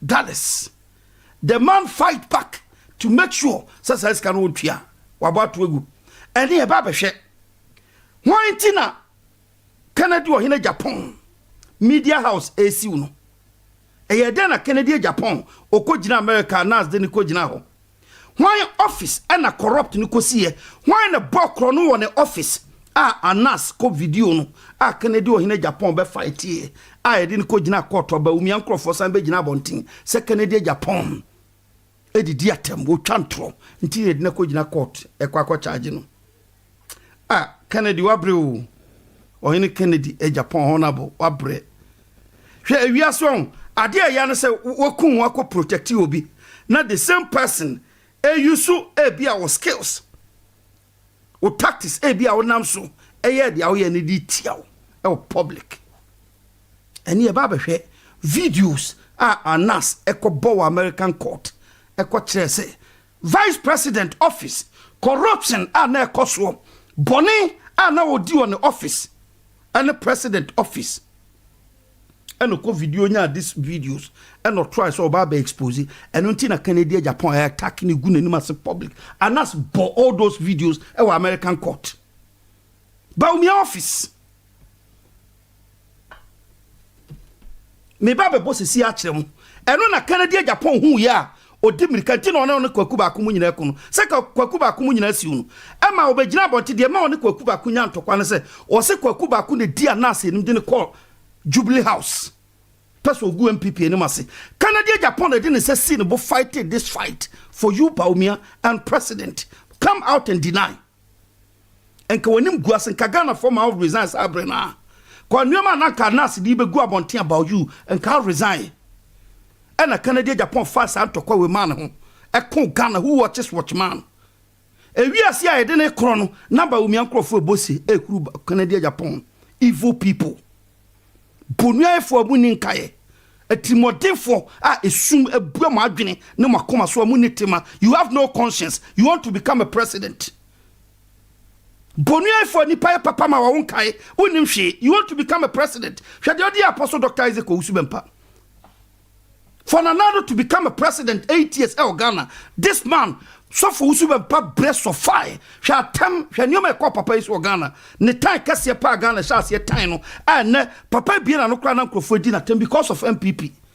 Ewi ase mo chene de dade ko born handcuff ko born in some boy mu some kwa kokuna to atwene.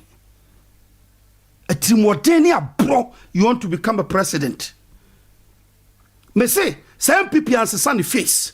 Now with this old congealed face assign bar party no munka hu se mo position trano ebe hu amamo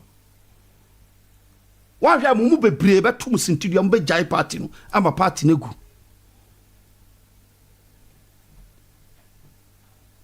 mutrimo den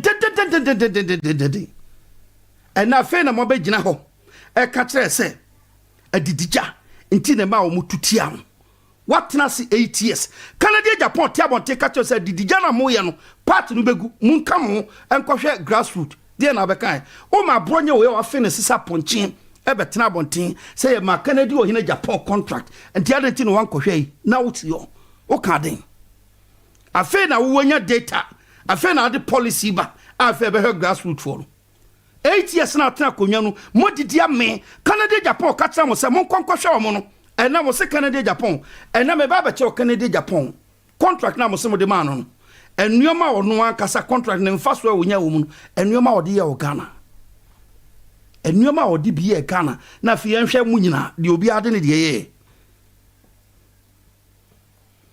nti sa bronya fi ne se kasi nanim tantan e beto no kan kwase asem against the man ya mo nkonko check so si data mo me enko we data no mu ni ahwe de obi aye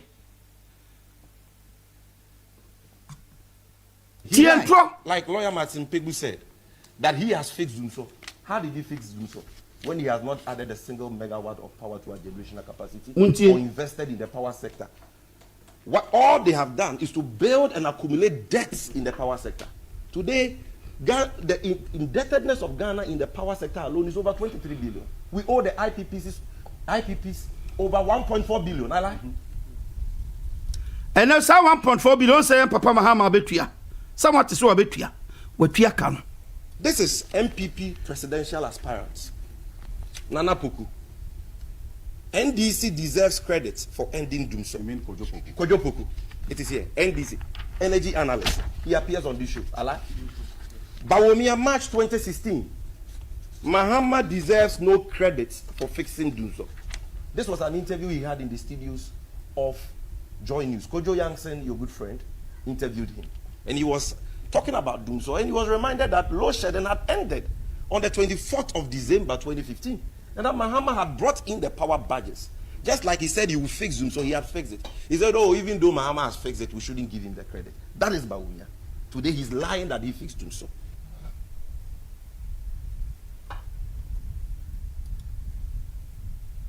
Everything Dr. Bawumia said yesterday, the speech he read, was nothing but a compendium of three things. Barefaced lies, number one. Number two, ridiculous excuses. Number three, deceptive promises. Let's start with the lies. Lie number one, paragraph 75 of his speech. We introduce online passport application system. Dr. Bawumia says that they introduced online passport application system. And so today you can stay in the conference of your home 24/7 and apply for a passport. But Doc, what are the facts? I want to demonstrate to you that this man is a chronic liar. He has not changed and he cannot change. Thank you very much, Efenana, for your 100 stars. Thank you very much. Wow, Baba Subia Oba Boka Oba Tosta Mame. Yankwe. What are the facts, Doc? The online passport application system was launched in December 2016 by the NDC government under the leadership of then Foreign Minister Honorable 𝗕𝗔𝗪𝗓𝗓, widely published by the media.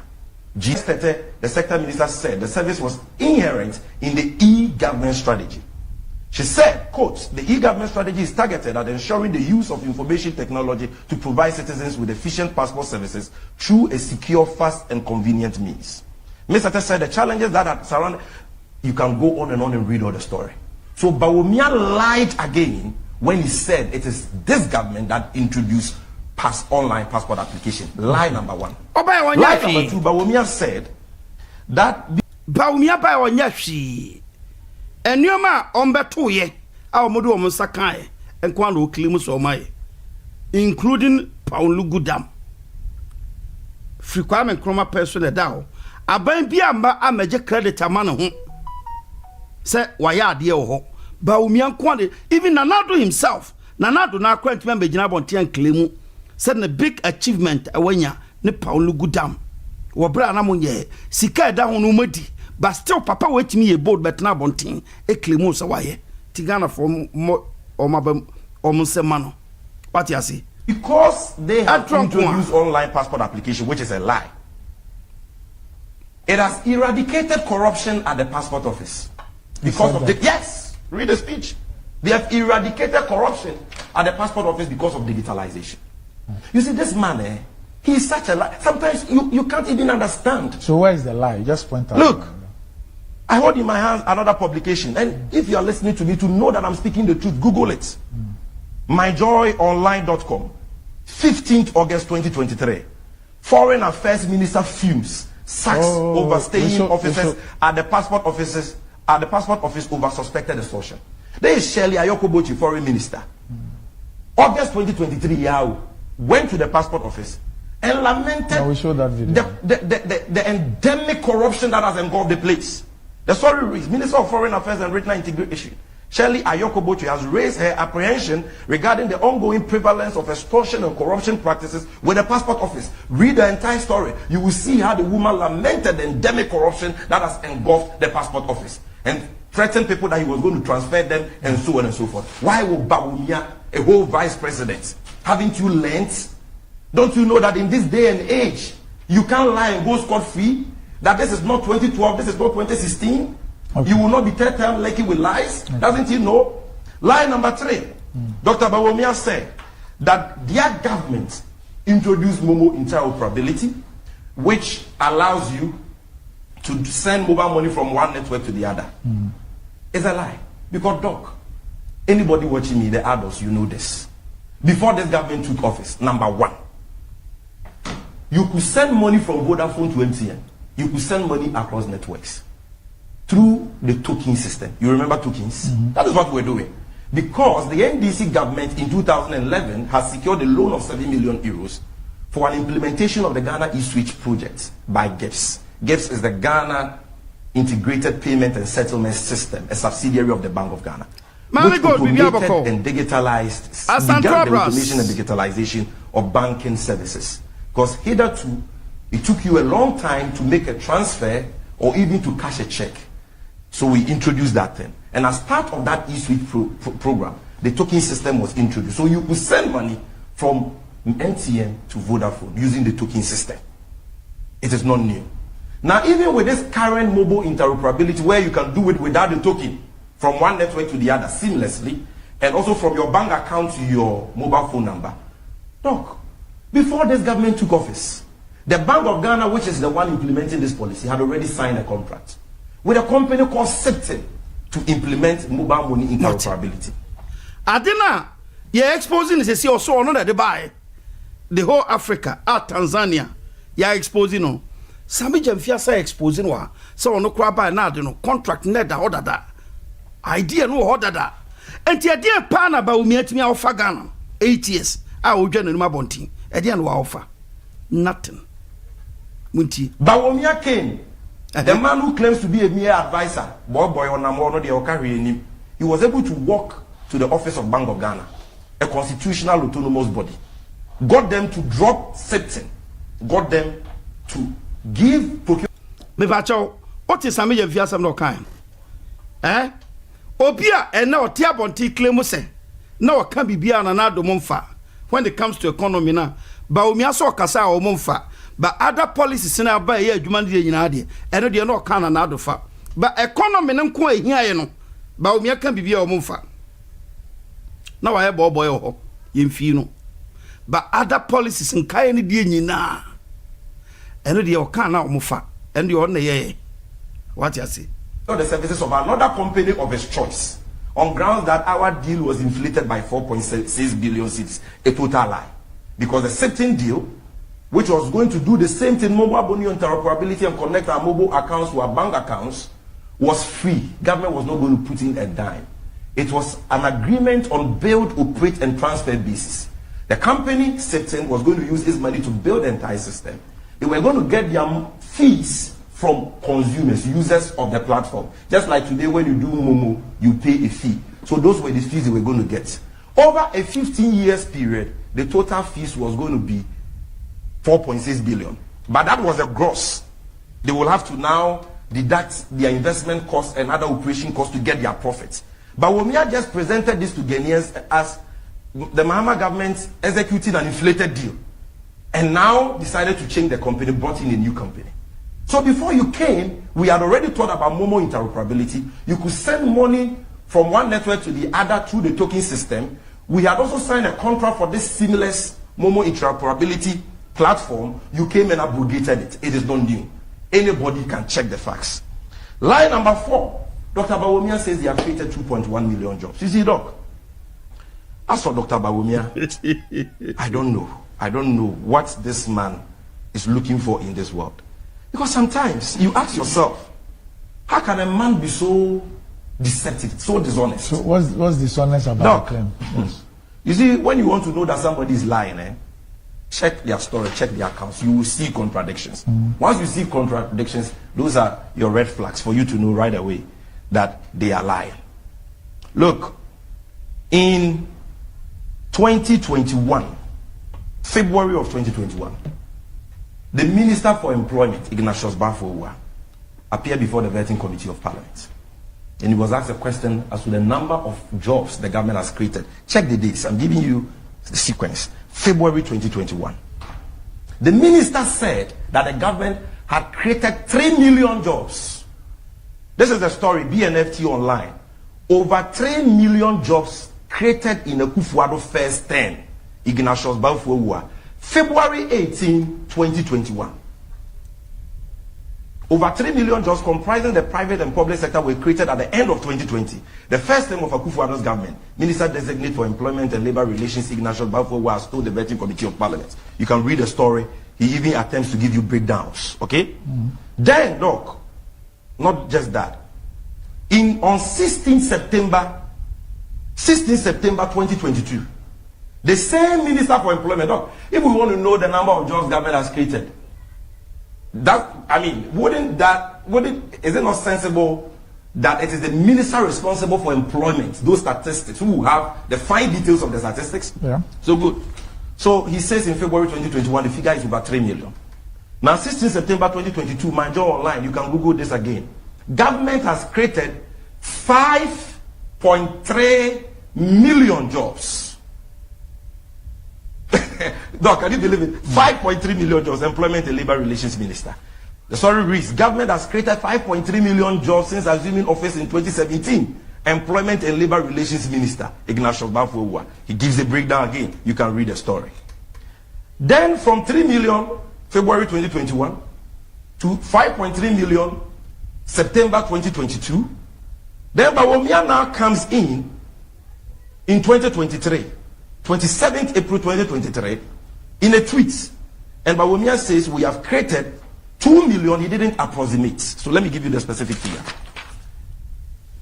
2,255,928 jobs. Which date? 27th April 2023. Check Bawumia's Twitter handle, it is there. So the jobs that were over 3 million by 2020 increased to over 5.3 million by 2022 September. Now, all of a sudden, reduced to 2.2 million. And only yesterday, he introduced a fourth different figure. He says now the figure is 2.1, no longer 2 million. These people, they can, jobs, Simon, oh, Bawumia, Minister, say kiss no bow, so I do. One man who hire no, say almost accredited Numa, over 5 million. Bawumia Koya. Or see a credit 2 million. Say, woman be one they didn't throw. A minister, and now Mr. Data. Just a baby, you bet you be on who don't pay or pesocasa. And Okasa a bump, no good anima sepoto. That's Bawumia for you. And Tronkwa. And Tro. Now, Ocha program on my own. Mobati and Tro Brani. Mameko wana fe yen shadewa. So, Muntie. We have to follow people who have vision. We don't have to follow people who think in terms of impossibilities. We think in terms of possibilities.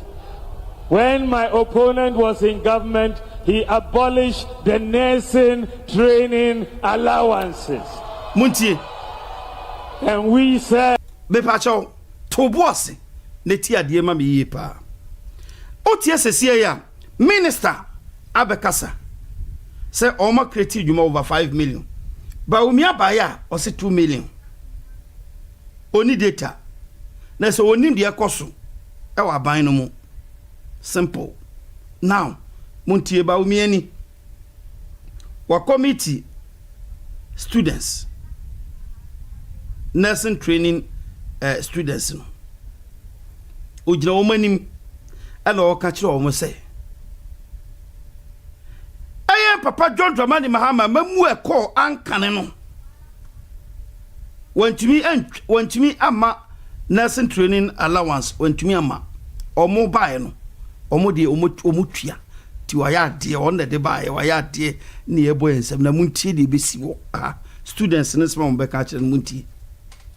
We will restore the nursing training allowances, and we have restored the nursing training allowances. Marty. Can you trust my opponent with nursing training allowances? Muntie. You cannot. Muntie. Ubodin, now about school. When you ask your question, then we go 4 questions. And His Excellency is ready to answer all your questions. Aye. My name is 𝗥𝗘𝗢𝗣𝗣𝗟𝗘, an SC student from 𝗕𝗘𝗦𝗧 NMTC. The question I want to ask is, when are we getting Alawa? since I started my school, since first year, I've not gotten allowance until now. And I'm in my last semester now.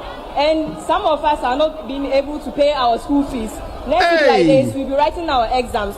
Those who will not be able to pay their fees will be sacked. They wouldn't be allowed to write exams. So if the allowance were given to us, they would have been able to pay their fees. So my question is, when are we getting allowance? Thank you. And never can throw a confuenim, watch our Muslims in him, watch our him for him, watch our mammy for him, watch our papa for him, watch our party members in him. I fed the audio room call Baumia Nadia Kualana expose you. Ujna Kualana ni catcher and say, Mahama echa muba oba odiaba, and I call bisa say, was a screw a sea baby, Nadia or him. Mobati answer Baumia de Bema. So, as a vice president, before so bet me, I call necessary ho. So, I call lecture, I call counsel. As of your ministry, I hear so. Say, a yampa, send us an alawano, or matia, echo, bibia kama, and son and kawaba on our bar when would the albeka. Or turn the camel from the fear, and obetna. So, policy, or maka, and your juma. Necessary in your marketian, and obedient necessary in him. Ever can same way, and or more exposing or say, hey, school no me match. Me now for be bring him to your school fees or my quarter 50. It is a idea allowances in a bar. In common in our school, shiadi. Intime median, da bang and a beba. Mobati muayaba umia.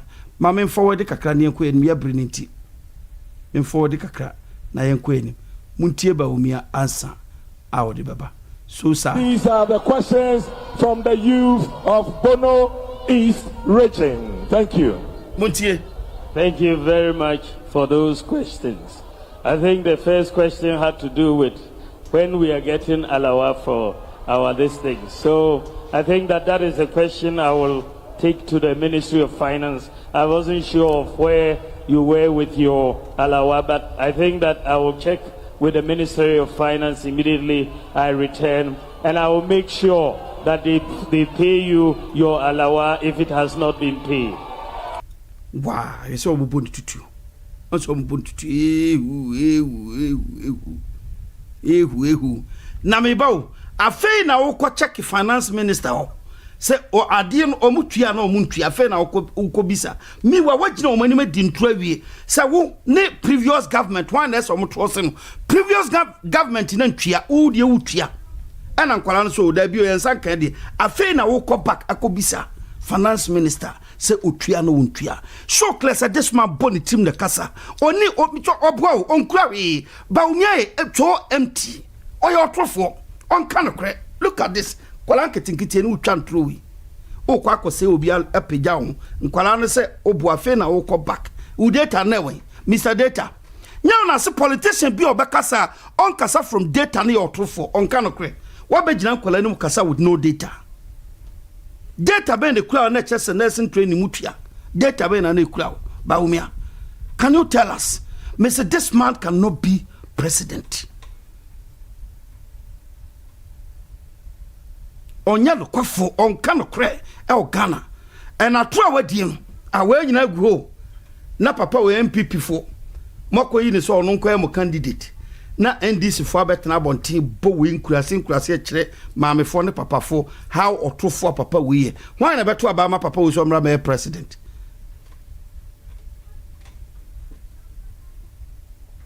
ti afe no okọ back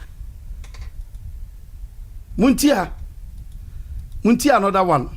You have promised abolishing bed tax, e-levy, flat import duty, one-time tax amnesty, among others. If you really believe that that is what Ghana needs, why should we wait till you become the president and not implement it now? We wanted to do these tax reforms, import duty, flat tax, tax amnesty, and so on. Muntie simple question. Ao mubisani. Muntie simple question. Aba umia yebisano munsanti bi.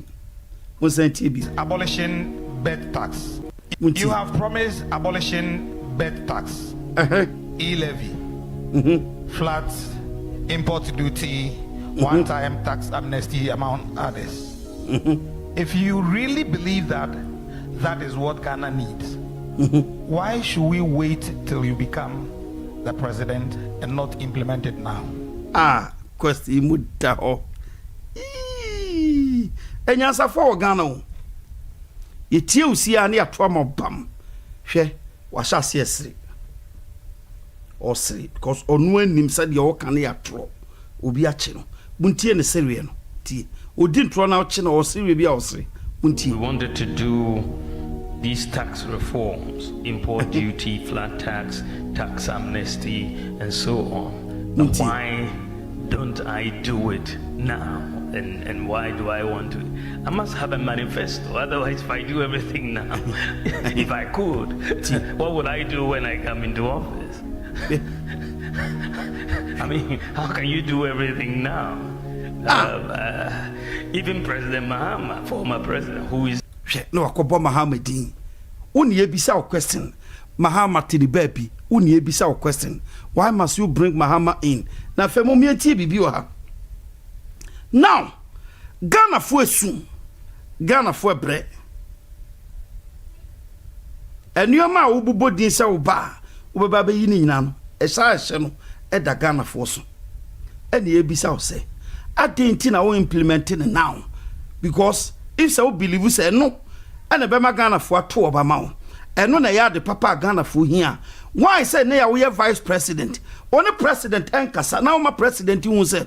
Se me na ibe kwako jina koto aba according to NATO shame say oba ho be ka kire wo say distance among sovia ebe affect o presidency ya open no bui wan fie wantumi akọ approach president wan famu abi amba na mom wadwen say enwo ho wo ye ne na wo ba unya bibia anye enti wo twen enya dia obe implement this ad now odi be ya campaign no be pagana for chose na nado abon wo ye incompetent odi na wo ye vice uni to me to ye bibia nti ye nto abanama na wo ba onuoma boni ana nado aye no wo be ba be correct no no be ndi nti papa ya adwena na wo ntim no e ya adwen a odi be twa na nado agu na ono dia be pagya no ye onkrofobia oti akonwa so a ofa omo o sit no so metna wo chebi opa mo monta fam e wo wanim ne hu wo ko otwe otoko na aka che so metna wo che a obe make sure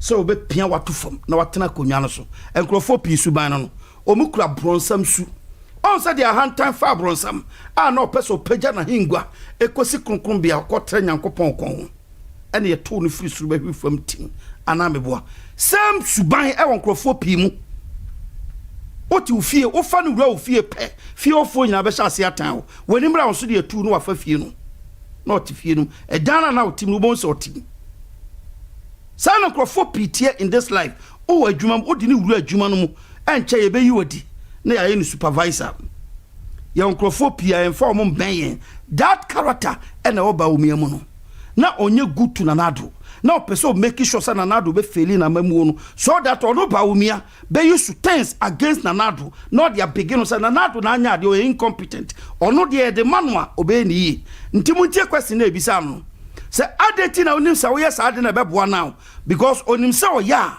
ebeboa nanado amamu according to the okayo ebeboa nanado amamu no ebema nanado enye dimpa ono manifesto be na odeba ntia ne o jaego ebe ka last minute ama yaba beto aba na wo yusu eno no against nanado amamu no se nanado ena di e-levy pre ono won ka ho bi pampene nti ono ba obeyi atogu a betting tax ni dostens oba obeyi atogu so that Ghana for be won say ono ye angel nanado yini pabone ni ato aba ama no ntitie motene answer na odeba who was president? I'm only vice president. Muti. I mean, how can you do everything now?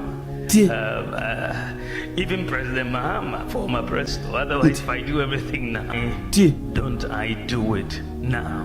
And why do I want to?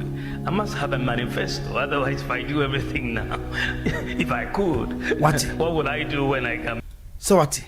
eso no sunya manifesto nti se oyi betting task se oyi e-levy oyi bibie friwa ede na ono so de be ne manifesto diaba nipa we ndwe Ghana fo hu ti o onim se e-levy no obetumi ayi afri ho ba oyi fri ho a ono ba de adwuma na obe nti sa anoma no wo gye go e na Ghana fo no tiem no mo bre nti these people de omu yeni they push you ekose tight corner ma ho kire ne ya be promise o fa mpabo no ma mo de ma me you afri tight corner o mi wo no na de wakose o nti now o ma push Ghana kwose tight corner e-levy everything ba umi ya we so mbetumi ayi afri so ba umi asase o mu yi a ono de na ono de be ne manifesto di aba nti Ghana fo ho kire o mu wo mu no on care the ono care in the presidency akonwa na obepa di no nti ene e-levy no ngo ho na ono mfa metro ne manifesto na ono mfa mbra media this wicked man want to become a president tio o chana na do gu public e dia begin ho na ono aba president this man me so the MPP mo pa mo ko wi aba no maba omia ba will never ever sit on that throne never and sit down. The same people mo pesa mo tena opposition as much as you people can mo nkoso na mo koto aba no kwa de mo timi to ma no say aba de wo lusu poto mo nkokọ wie mo ma no empanimfo na mo adwene se Canada ohine Japan pa mo wie ye ba no mo nkọ na mo ko wie mo mfa ma no na ka mo be hu de ebesi tio penny na kasa sa no vice president o say this man hwe on so sha se o de hwe hwade tie could, what would I do everything now? If I want to, I must have a manifesto. Otherwise, if I do everything now, if I could, what would I do when I come into office? Also, no, you say, why so much answer we? Where you bomb? If I could, why is some year now? Na some year now, as a manifesto. Na me yere now a me die na me so be ba be ye ana me boa muti. I mean, how can you do everything now? Even President Mahama, former president, who was president, I'm only vice president, but he was president. Why didn't he do everything then? And your boy some mama. I mean, why? Then why is he too Mahama? Why say we catch Ghana for say Mahama ye incompetent because when timi anye na wo na say Mahama ye incompetent no na ne ebisa say ade tina why we competent no when timi anya you are comparing yourself to incompetent man. You see how are this man or you fake or you truthful any kwanse ba umi obi atosin.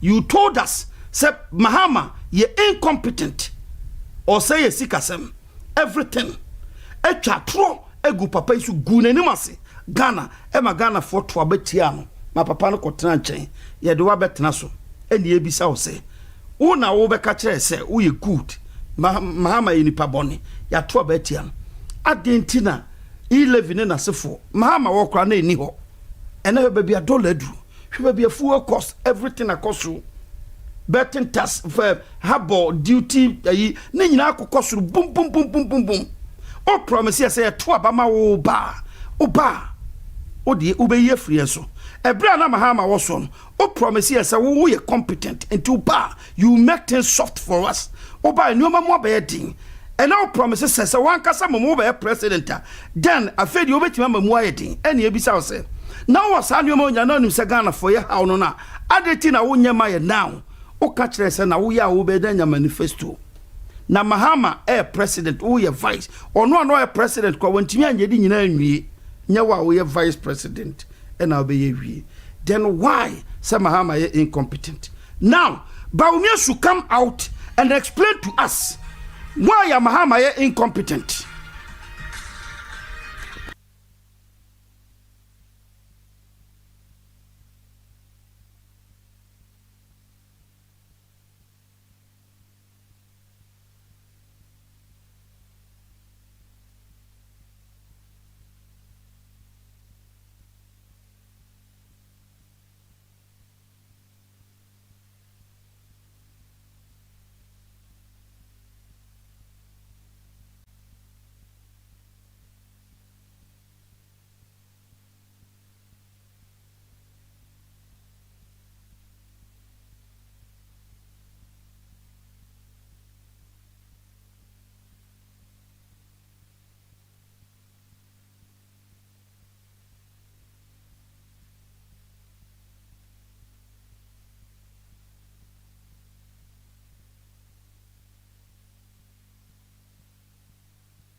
Montieno.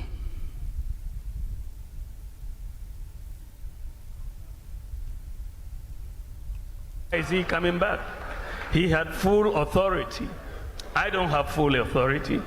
The budget that has gone to Parliament, which has been passed, is not my budget. Is it my budget? It's not my budget.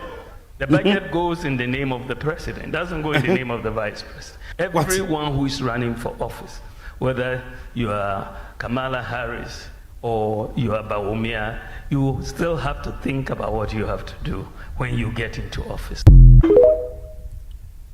Moti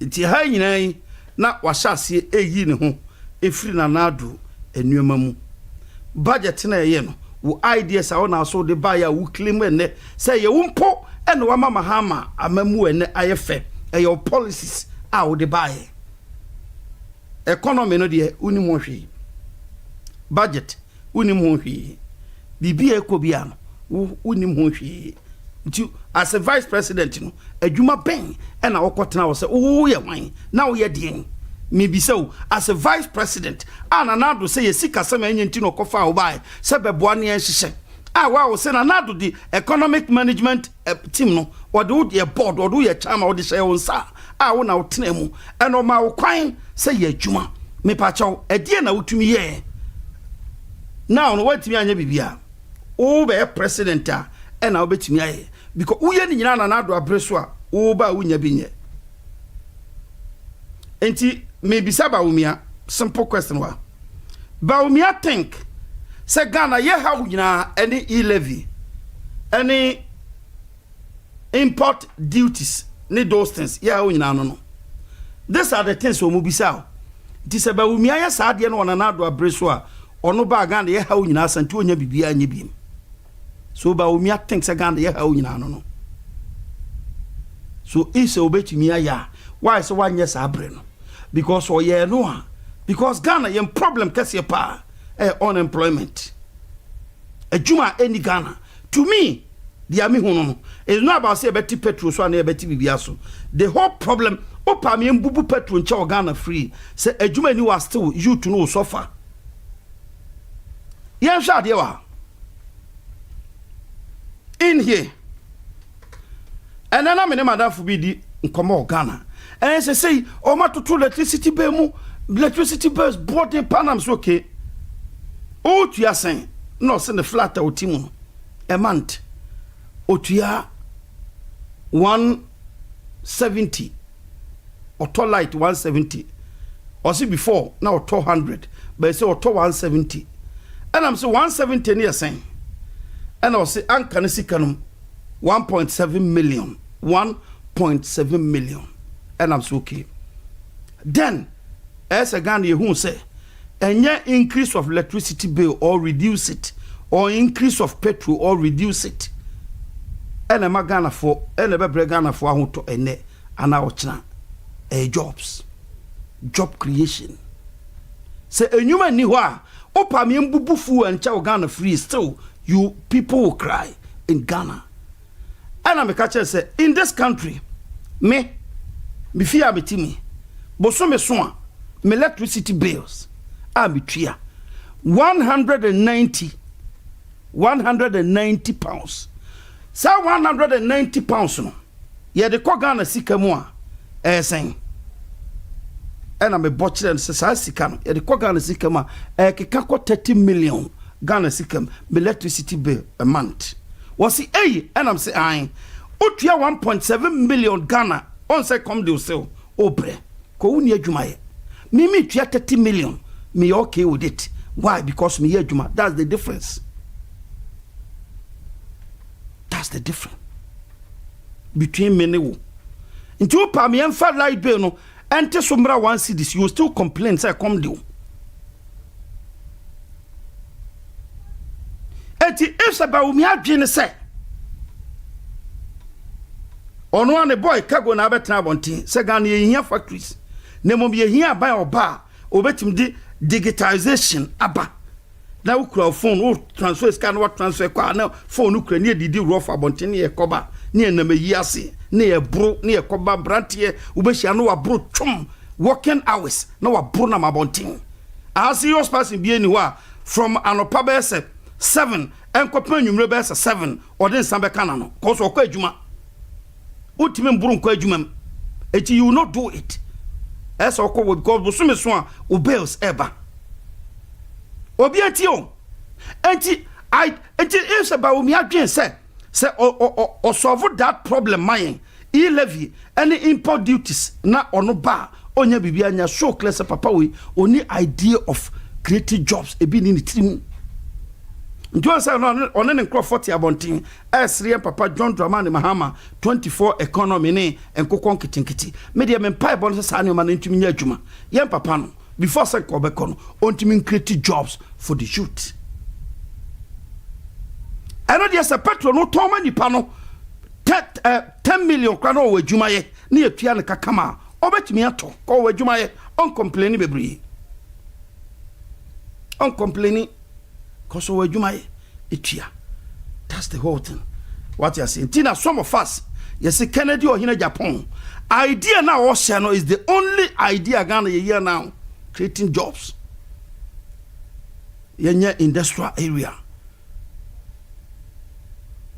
I just say northern region companies grow pharmacy do we ya adwuma eko ye import bi DP eko ba na sefon e be na ho achi ene ye se aburo abu 4 million one bag e on kranza aburo bag one bag 4 million e on kranza ti kwani na odo e no obe e na aburo no so kura gudam omunya atofo wan na e beto nti se oil company a etim di aburo ye oil a aburo no kura so ne to nti ebema boys ni nyina atimi ado ombedo odo wi na bro no factory eba beto odo ya eba ya oto abaya buakra machines water pump na sefo gumti all the season ye betuma dua bro ye betuma dua na wonte betuma dua na summer all the season ye betuma dua amana because ensuo ho a betuma water so amana ya adwuma e kombe dadien you tunu benya adwuma ye that's all.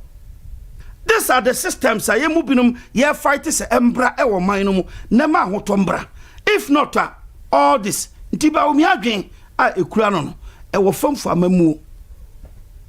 Even vice president na adwen wo fam for too much for become a vice president. Ntina wa fairly poton e na ama na do fairly poton na do dwen se bibi on mo betimi awofa e na na po ka kire se the whole MPP party na down nyansani bi anim apart from Bawumia nko a ene ne MPP mungu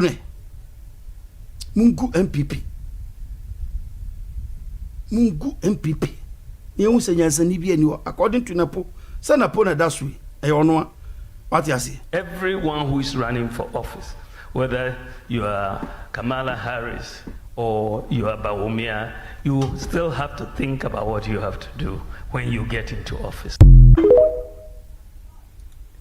Okay. A beating over the years, dollars have been arrested, they've broken jail and all that. For the first time to see our long-suffering Ghanaian currency, the cedi, that has been taking a beating over the years, dollars have been arrested, they've broken jail and all that. For the first time to see our long-suffering Ghanaian currency, the cedi, that has been taking a beating over the years, dollars have been arrested, they've broken jail and all that. For the first time to see our long-suffering Ghanaian currency, the cedi, that has been taking a beating over the years, dollars have been arrested, they've broken jail and all that. For the first time to see our long-suffering Ghanaian currency, the cedi, that has been taking a beating over the years, dollars have been arrested, they've broken jail and all that. Now, yeah, Shadiwa, into this video. And now me check $1 and $1 that's uncle from let's say boka.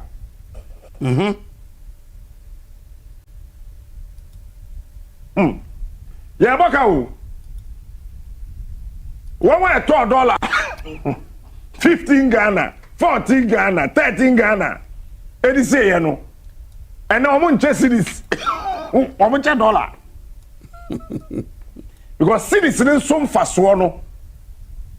Akosoro chain. Yanum dollar no. And projection I want to say between January and March, yeah, careful a dollar beko 8 cedis. Between January and March, Montier, because dollar trading no.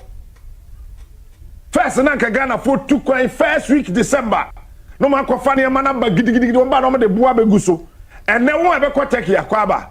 One be ko China akwaba, one be ko America akwaba. Eti no next month December no. Dollar no so nim fast wo bia. So December, January, February, March. A low forex season no. Why ya careful dollar no be ko 8 cedis. But the entire answer intimate kon say John Mahama ne ato force ne vice president. Where John Mahama nka ho. Vice president ne ato force. Muntie. Economic management team led by 𝗕𝗘𝗦𝗧 𝗕𝗘𝗦𝗧. Mati. E wo say ye nua no ma de niam free ha. Muntie won san tie biem. Yetia. Season no. Why ya careful John Mahama ne ato force ne vice president. Where John Mahama nka ho. Vice president ne ato force. Economic management team led by 𝗕𝗘𝗦𝗧.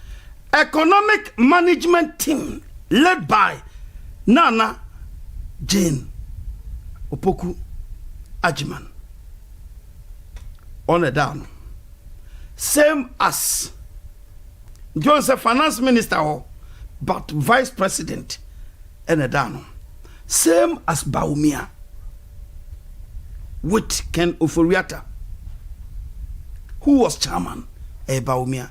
According to Osafumafu, say obi obaka sanya Bawumia na no lead omu bia oboa na omo committee sa Bawumia ideas a odi ba no etopi eno omo di adwuma meboa.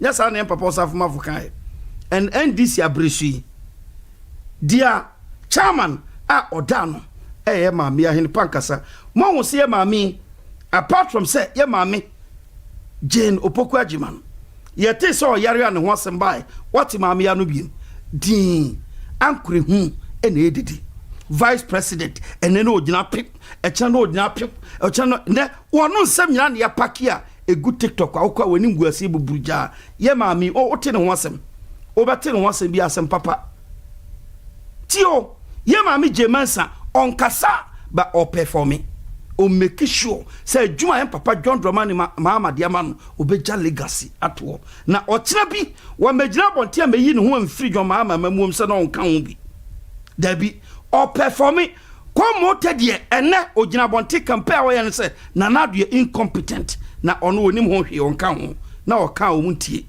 na o kan o mfa tie ntie papa ato forcing performance no di gu akwa mu nyina teacher ni bawo nipa mi no ba ko economist ba ko teacher ni ye the same job and ama wo economic management team board chairman o ma mienu papa ya odanche di 8 years and mama ya be di 1 year mami 1 year achievement times best 100 than papa oda we ni 8 years papa oda ya economist wabo doctor degree and mami ye teacher ni afa me ka kira mo se Kennedy oyini Japan is not about school, it's not about degree, common sense any dibu o mai o show mamba no omo problem no wa solve eno dey free obi so oye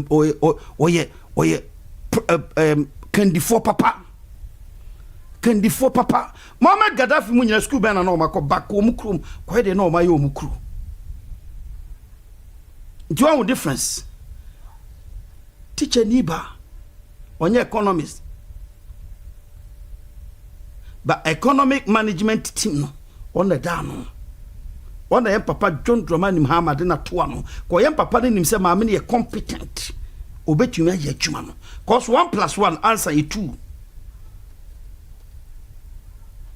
Ye de Bawumia koto ano 8 years na accusation accuse so de magana ne say ye de ne koto ho say wo ye chairman de ba okasa ne ene na oti we ne why is one see from why is one resign because you found vice president okasa ye mfa de pa ne wa hwa o mo say o man no otina 8 years ne ye den ye to abati a mu wie ya wa ba gina bontin su adehyisu don say miemie woni ase pacho say wo na wo ye vice president na stia no nkura wo nti ye kasa o kasa ye ntie wo ye bibie ntie nti afedi ye mfa stia no ma wo na wo be kaka no na afedi wo be ka wo betumi aye oba besia abehye wa na mu 1 year hwede nsankyerane a wo ye wo Ghana de wantumi anye 8 years no oba besia ba be ye no just less than 1 year why and you still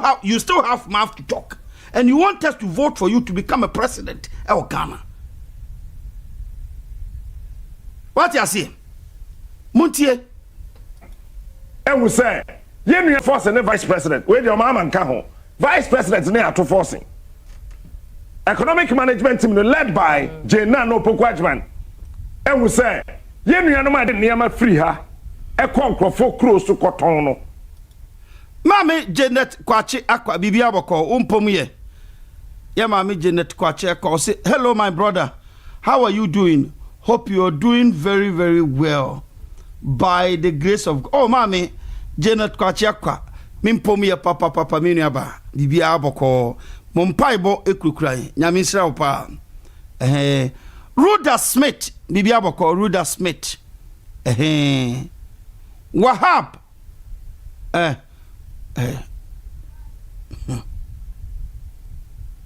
The great Ksitela. Okay, yanko. Sa dollar ne ba fom bebre pa. Aya ne hawo. Wonyeska. Kofi Obemalo say Bawumia can be president today or tomorrow. Cause a heat. And the dollar ne call 8 cities, 5 cities, 7 cities. Na wo boka. It's a say one dey niam mo fi ha kono. Wonyeska. Enu ntina anhwa e bia o mbesusom. Because when I sit back, mama me vice president picture ni. Now, the last time I read the things she's written, and near my mommy we are true about the economy. I'm saying, let's say mommy we know your literature or tell literature. Na economy no so kosuan wa he okofa free hin na de bae. Men kind CV da. The minimum is so vice chancellor our University of Cape Coast. But I haven't read her CV. So I economics or school and now I economics. But I think sir, from there Jomahama bo ni din so meye. And I started so Osuade. And one day I will publish the things she's written. And you will come to appreciate, sir. I've heard the vice president or take Ghana economy. And Van Dam, thank you very much. Also, Natina, great job. Keep it on. Thank you very much. Me Muntie. Difference between Mahmoud Bawumia and Yam Papa Nana Chin Opoku-Agyeman. Adwin eye adwuma. Adwin and on osua de or learn a lot about adwuma na oye no every day. And oye jina no throw books. Oye jina no throw books to make sure say economy no be stable. Safi mon so on kasanso.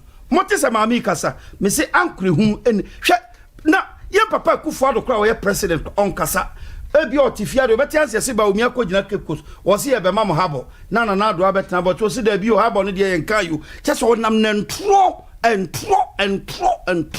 vice president and o chese ntro nam kuremu se chairman sabosu na ma no yes adi kompesom de be president nti o peso ton ho ye popular and na kasa tintin no na ka twa se kasa tintin na betuma mo be president nti papa ya kasa de bia wo lecture de bia Bawumia lecture economy no da ho say on kwahwe so nyew on se maami nkasa o se suma sidin on te class vice president o Ghana po but she is working. She is learning, reading books, learning how. Obet me, I'm making sure say Jumana dear man before say 4 years never soon.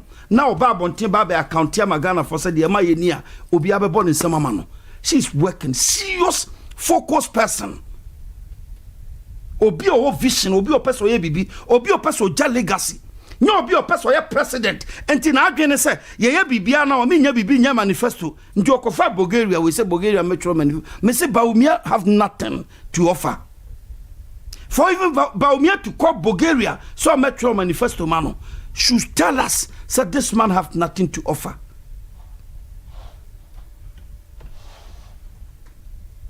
As because or your ba boso. Ne ma me ba boso. Eti oteniama na oyo no ase. Ememe be the vice president wo krom ha na mo yawa. We na jame na me ko Captain Smart na ka. Hwe o ma me no kantaman to hye ye no. Ye ma me na Jane Opoku Ajiman. Professor Meboa. Or professor na so eden. Or doctor na. Yeah, prof or professor. Yes. The only professor wa ben presidency amehu nsunsanso won so mami. Say wo sua de o fie nyansa ni school nyansa wakatu na bom. Ono a opitima emma wo Ghana. Odwe Ghana fo ma ho. Se ne apemfo ebre. Nti ompese sikasem no be basa. Nti maame ni abredi aboso abon yem say at least when timi anya hwe kra dia Ghana esikasem entumi nyina yie oba bisia oye bibi kofa asomasi betena ho brofo akese ye maame brofo kra enti so oka bi brofo akese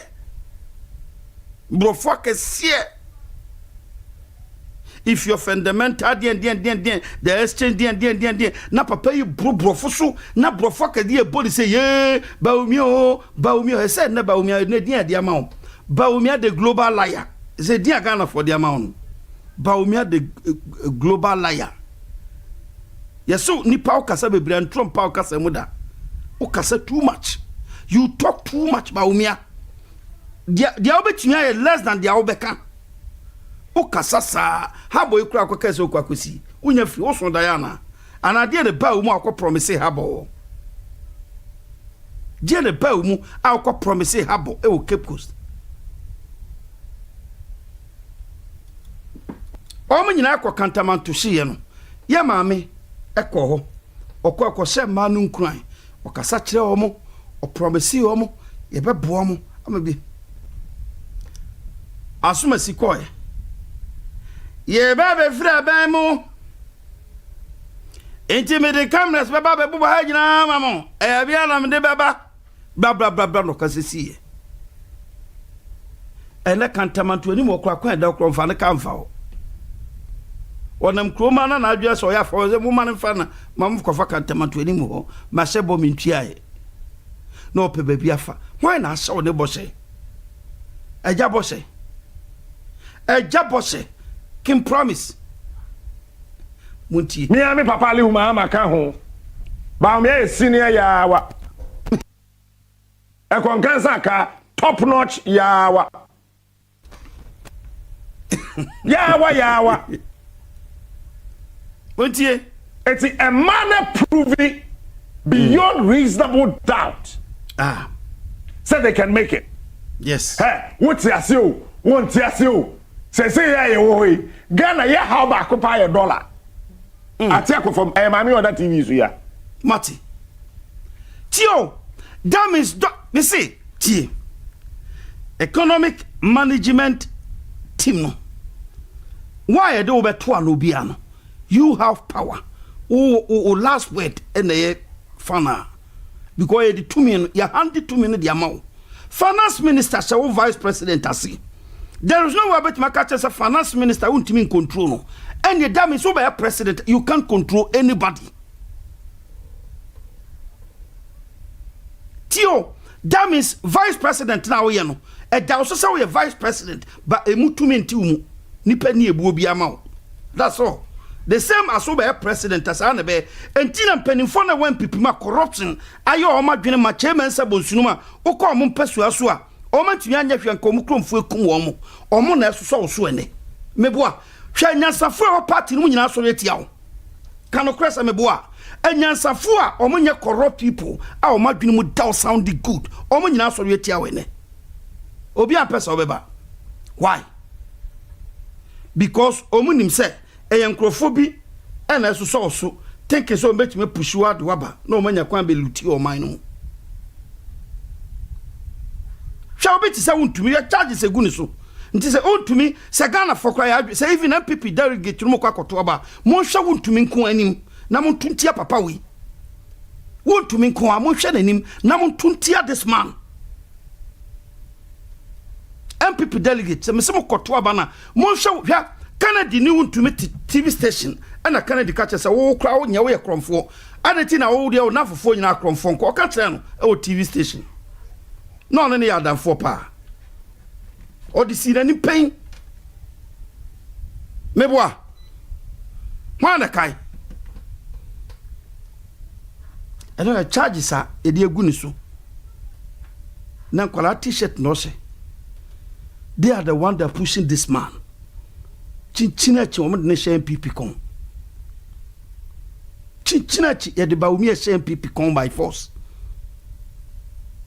The friend Jane Nana 𝗥𝗘𝗢𝗔𝗦𝗢𝗡 because she is the head of the economic management team. Okay, MPP force you ya benwa.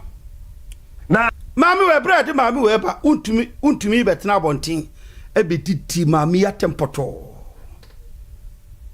Compare ya mami to papa or that way. But mon can't you to me say no umbra mehwe. When your friend say and she book nura hon and judge ko read na hwe di home. The woman is performing, no talking. On kasa will deliver.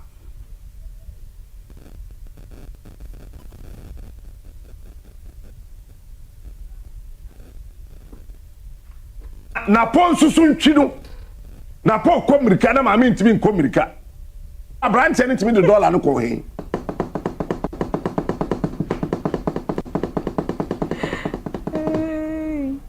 oh the way I watch share the ni hwe no o hwe dollar say hey masa metwa to fom but share ne nti se kufo ehu ade bi wo ho ba bi share ni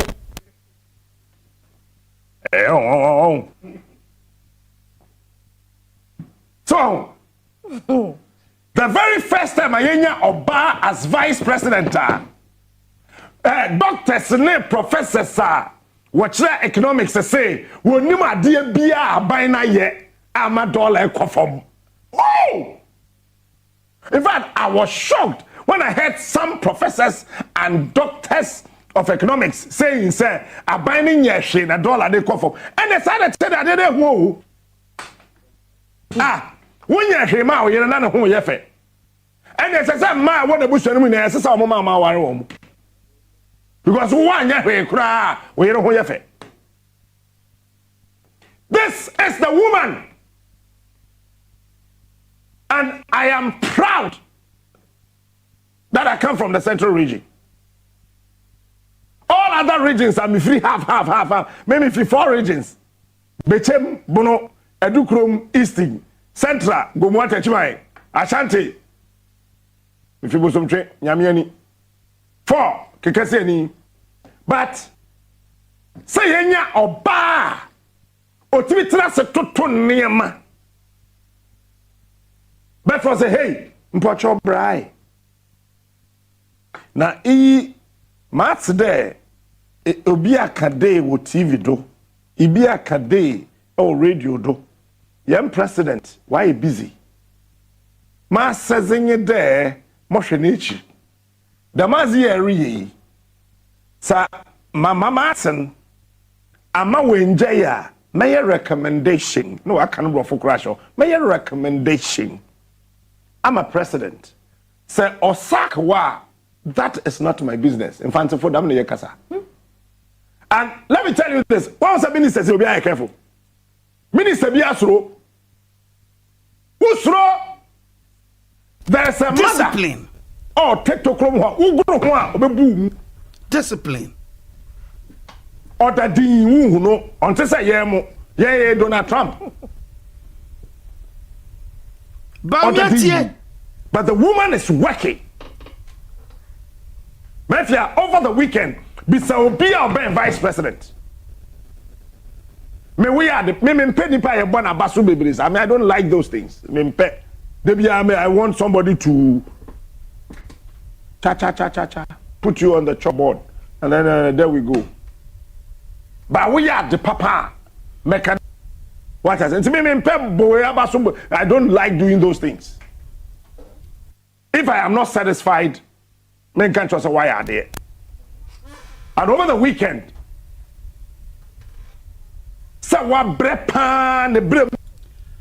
okay, wait, between Bawumia, Vice President 8 years, and Jenana Opoku-Agyemang,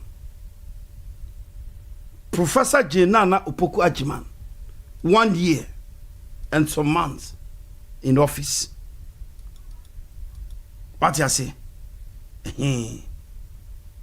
It's more difference no.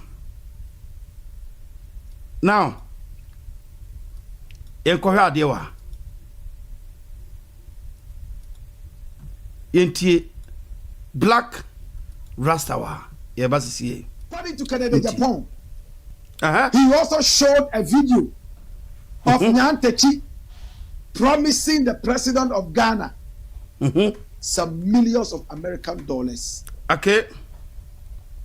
Remember when they did that documentary? When Nyantechi was boasting that he would give the president of Ghana 5 million American dollars and 2.5 million American dollars to Bawumia, and then Anthony Kabu would take some chunk of the money too, because they were the kingpins of the criminal cartel. At that point, the judges in America. Sa mote Kabu no din. Ono na si o hia factories o Ghana no, because can you know and sky about Kabu nsem no, ono the factory ye den. Tino si eni kwan sa ban no haro so be factory ko be kura enyi. Nti em bobisia na endi ni sa eye. They were shocked. And they said, look, and they put it to Kennedy. You are serving under a corrupt president, Nana Akufo-Addo, and a corrupt vice president, Bawumia, and corrupt officials. That's why you are attacking Anas. According to Kennedy, he had never watched the number 12 documentary. So he was shocked. Anas brought a lot of other tapes, and they played everything in court. Kennedy said he was shocked at the way Anas was prepared with evidence to bring him down. And he ended up destroying the name of Ghana as a corrupt nation with a corrupt president. And then, this is the story now. The Bawumia camp started jubilating because 𝗕𝗘𝗢𝗢𝗢𝗡 had fallen. 18 million. Okasakura Dodo. It serves him right. Now the money has been sliced to $500. How did it happen? They went back to court. 𝗕𝗘𝗢𝗢𝗢𝗢.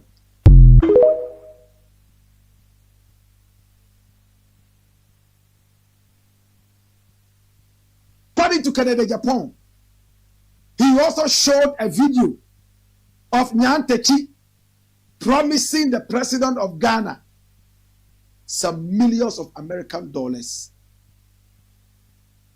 Remember when they did that documentary? When Nyantechi was boasting that he would give the president of Ghana 5 million American dollars and 2.5 million American dollars to Bawumia, and then Anthony Kabu would take some chunk of the money too, because they were the kingpins of the criminal cartel. At that point, the judges in America were shocked. And they said, look, and they put it to Kennedy, you are serving under a corrupt president, Nana Akufo-Addo, and a corrupt vice president, Bawumia, and corrupt officials. That's why you are attacking Anas. According to Kennedy, he had never watched the number 12 documentary. So he was shocked. Anas brought a lot of other tapes and they played everything in court. Kennedy said he was shocked at the way Anas was prepared with evidence to bring him down. And he ended up destroying the name of Ghana as a corrupt nation with a corrupt president. And then, this is the story now. The Baumia camp started jubilating because 𝗕𝗔𝗪𝗧 had fallen. 18 million. Okasakradodo. He serves him right. Now the money has been sliced to $500. How did it happen? They went back to court. 𝗕𝗔𝗪𝗧. Me pacho samoti. Afemo reason why. Emma Kennedy. Anas number 12 na Kennedy nkan ho bi. Na ni din nimu bi. Na vice president and president. Part no be sorry. Kennedy 𝗕𝗔𝗪𝗧 the sorry ko fight here. Ena kasa aka no beda no so. E ka no ba no. Na ofe o motwetwe no. Tracy Buachi audio video omo born in the public. Ene ba umi ankrofo ebo.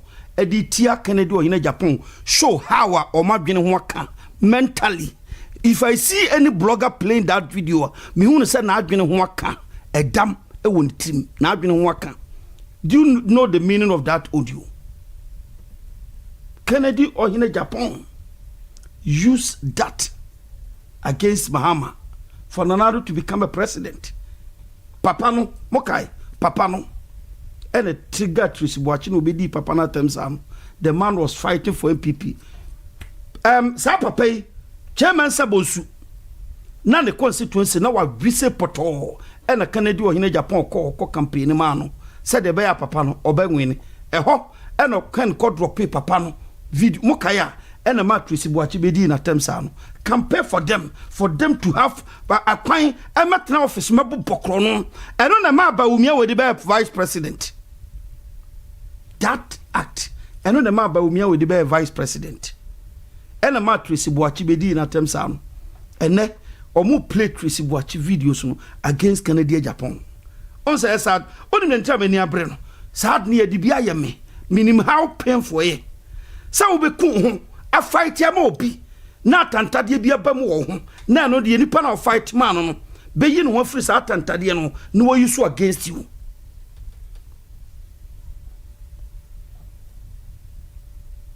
Mokai papa no ena ma Tracy Buachi di na temsa no all because of MPP party. Kennedy 𝗕𝗪𝗧 ye no fi papa no brateche to make sure say Nanado will become a president. Ntina bra omu di semhunu e presidency no mo onya hoden betena bonten be criticize so say ya bre unsa no ka ya adwumagu ya bokagu ada na mo yesa ya fight ya bre amoma baba mu mientoto bioma yie na ya serve o man no good na o man no hu say ye kasa no na mfa so so mo ba ya the end this year mo ye worse than that and na ja papa no kasa no also omo so odi party na tem na mo jimi onka mo di nkwase asema onka mu jimi a onka ehena sha se kwa ya kram so obi jimi uni nkwa se okache se ujimi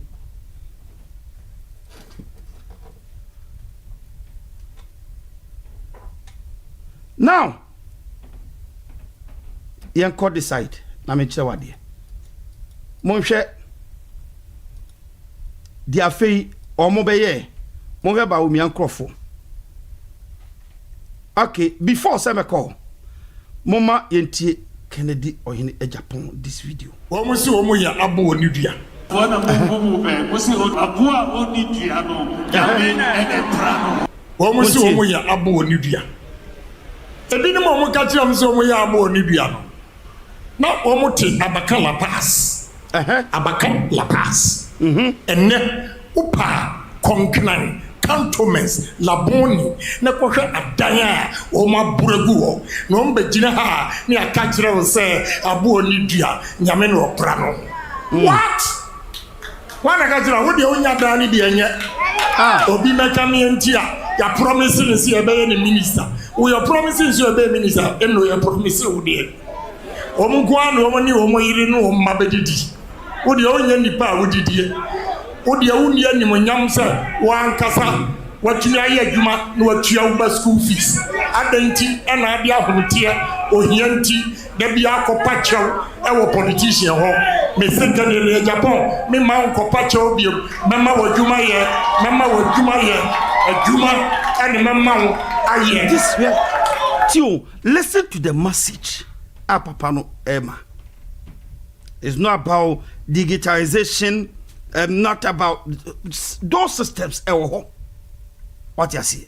With the whole world, a global, baby, and one is over connected to it. That's all. A year juma, and ye be any will be never invite. I don't know how connect yourself to it. So I know, and ye be a name of a juma dear. Who next or tenacity to kube hono ebetim dia yadewe wakope ho machine si dia ba afi omo boku ba ka cho so boku ba ento ne hono ngubiem ye beto nti di oton kube e okwan hono ni kube na obon ne hono no onkotu ngunye kuro no mu fin e mempa ntonto mawi ni pa biem oboku be no hono a owi a wachichire nbotom onimba bi eton ode kwakoton yes sadia foko factory bi akwakoye carpet na mo kra free China na sefo ba no ye nkran ba bi nti dollar no kom badwo no ye obaabi a di kube hono ye carpet obetuma kwakotobi ayusu okrum amamu eyadwen obi obetumi create nyoma eyadwen obi oni sa idea no to oba no ma no obeba be discako that's all nti ya papa yi dia ye kan is not about say chinchina achi obi na pekene de Japan na da bi we believe say papa yi e light magano obetuma aboye. Now, mama nchi obibi wa zote nsem na okan no. Kwana kwa cheki o ma dan a o ma buregu o enya dan ketua. Hwe edan we. Moya dan si o. You know the judges' houses were here. And then they broke. Moya Mo dan na si ono. Mo dan na si ono. That's huge. Mo dan si o. Abu a woni dua dan na si ono. Abu a woni dua na yiri dan na si ono. Abu a woni dua yiri dan na si ono. Tio, abu a woni dua yiri vice president 8 years. Abu a woni dua na yere dan de si won e dan yesu woni factories do betima si Ghana abo a woni dua na yere e dan de si won omo bodin bi omo say Samira ba omi adan no kre ana enya no kre obi atio Ghana ana da hono abo a woni dua nyame no pra no ho na obra dan go ho. So Kennedy knows exactly what he was talking about. And on a ma obi baka say na so wadan bebre na obi de nya bi enye Kennedy enye vice president aye tua na kabosumi obedi vice president na wo yire aye nim se onye adwuma bia onto oni bibia obra wo be vice president na fe wo office uwie na wo free office na ye fine outside japade bi sei e wo ho yiri dima na se wo nua bia na bibia as a question. But here we are empanimfo a adwenbone ne corrupt ayo mutimoma o makwaji discuss still a yensan fa sa nipa na san mrabim na se vice president na na yire timanya we a obey president ade na yire benya if say no president ne dia Ghana so de o mse de abeto sa no possibility impossible be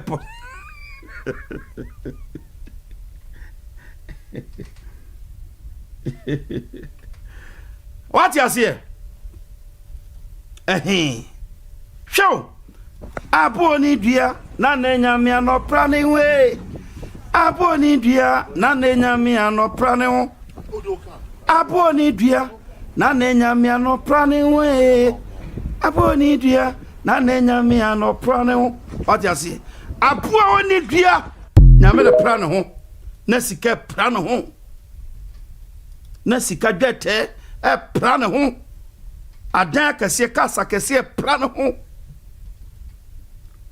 ya omo no se Canada Japan anyway a whole vice president of Ghana Dr. Mahmoud Bawumia hometown continue developing her see this thing. Hello.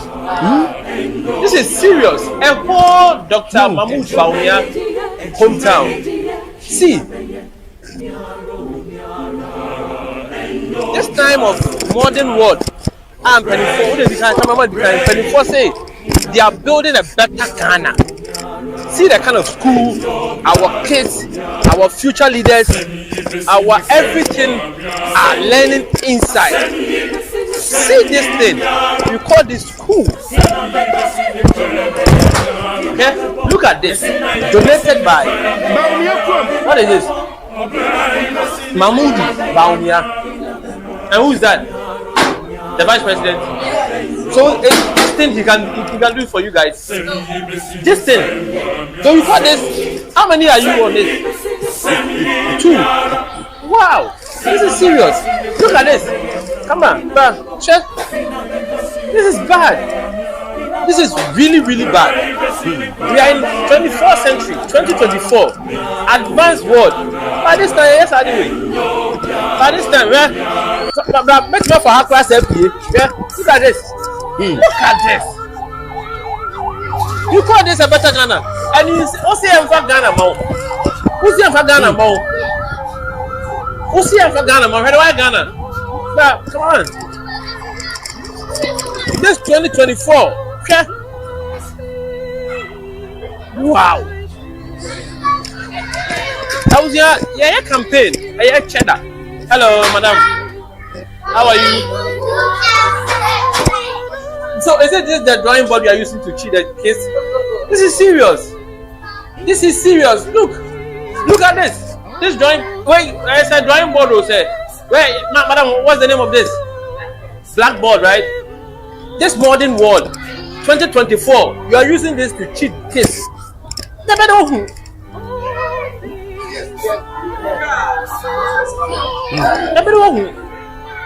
This is bad. Look at that. Look at that. Move down. Move forward.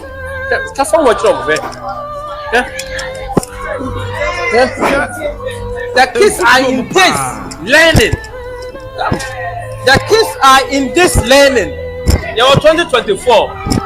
Ekwala osuya de wa de we infutro we when is kenya na billboard when is kenya na flyers ana mo de ya campaign yan kan kure o man yan kan kure it's bad abuja for bad Bawumia never again. Yo 2024 madam you ochira de no bede nya akuma kwa achira de obede nya akuma achira de ade bia the blackboard musua de o blackboard musua de enkola no hwe o man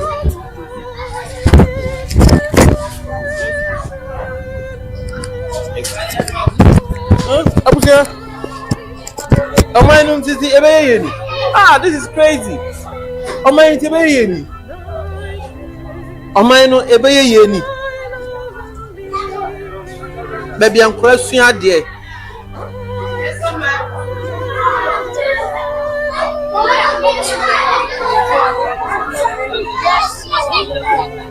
That is 60 years. A former practice here. Is it donated by Dr. Mahmoud Bawumia? Look at this. This thing. Okay, learn on it. Tio, Auntie Bawumia call no one the chrome. I'll go to school that way. The ultimate of farm, as I couldn't yes, is we. Or the sea also no side true near the ball.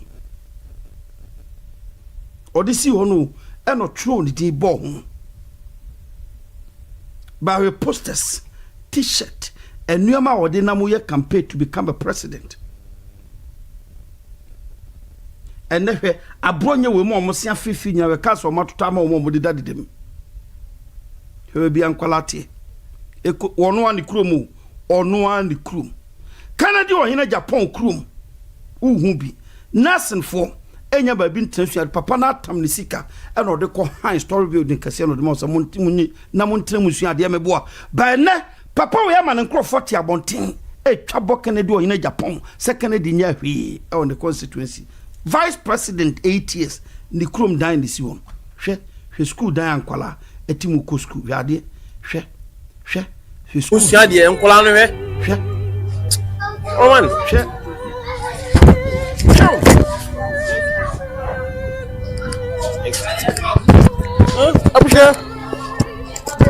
and this man say yemfa Ghana man na the Ghana man no pa eno no de obetima ye bibi now yenkohwe Kennedy Japan a omo say omo brebia e woni krum oni hwe no hwe eye market we nyina the whole market bibi o ha bia ye Kennedy Japan ensa no adwuma yeguso aye twetwe nkomo no yaba ye maame ho na ye maame o hwe ni dwadi ya odi ya this bibi ade na kwan na no your former constituency women organizer e was in central constituency eye Kennedy Japan ku momi Kennedy Japan ho nkomo ne ye twetwe ye no akoba bi bebre na ye kwa na se mo kan ne se oba dwadifo obemo omulo na interest ni so onim se wadi Kennedy Japan chi we ye MPP dwumadi kakra e den na onim den no wate abit my catch delegate coming to the 1st January I got to abano.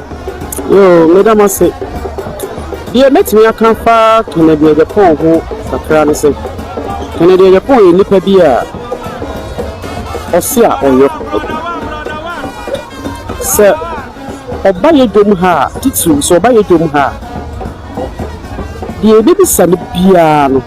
So titsu so obaye nko dia e ko bia so no yemaye. Me met me akadere nsese me bose ye dwa ya yetum sisi e market ye nyina the whole market bibi o ha bia ye Kennedy Japan ensa no adwuma me kai say one time bi oba ye nchen o market ya to oba no anche kura na esu jam station kese mu sata mo na bisi bona esiye omo chichie mu nketwa echi bia 800 cedis but you know the Kennedy Japan was say da ojo bia once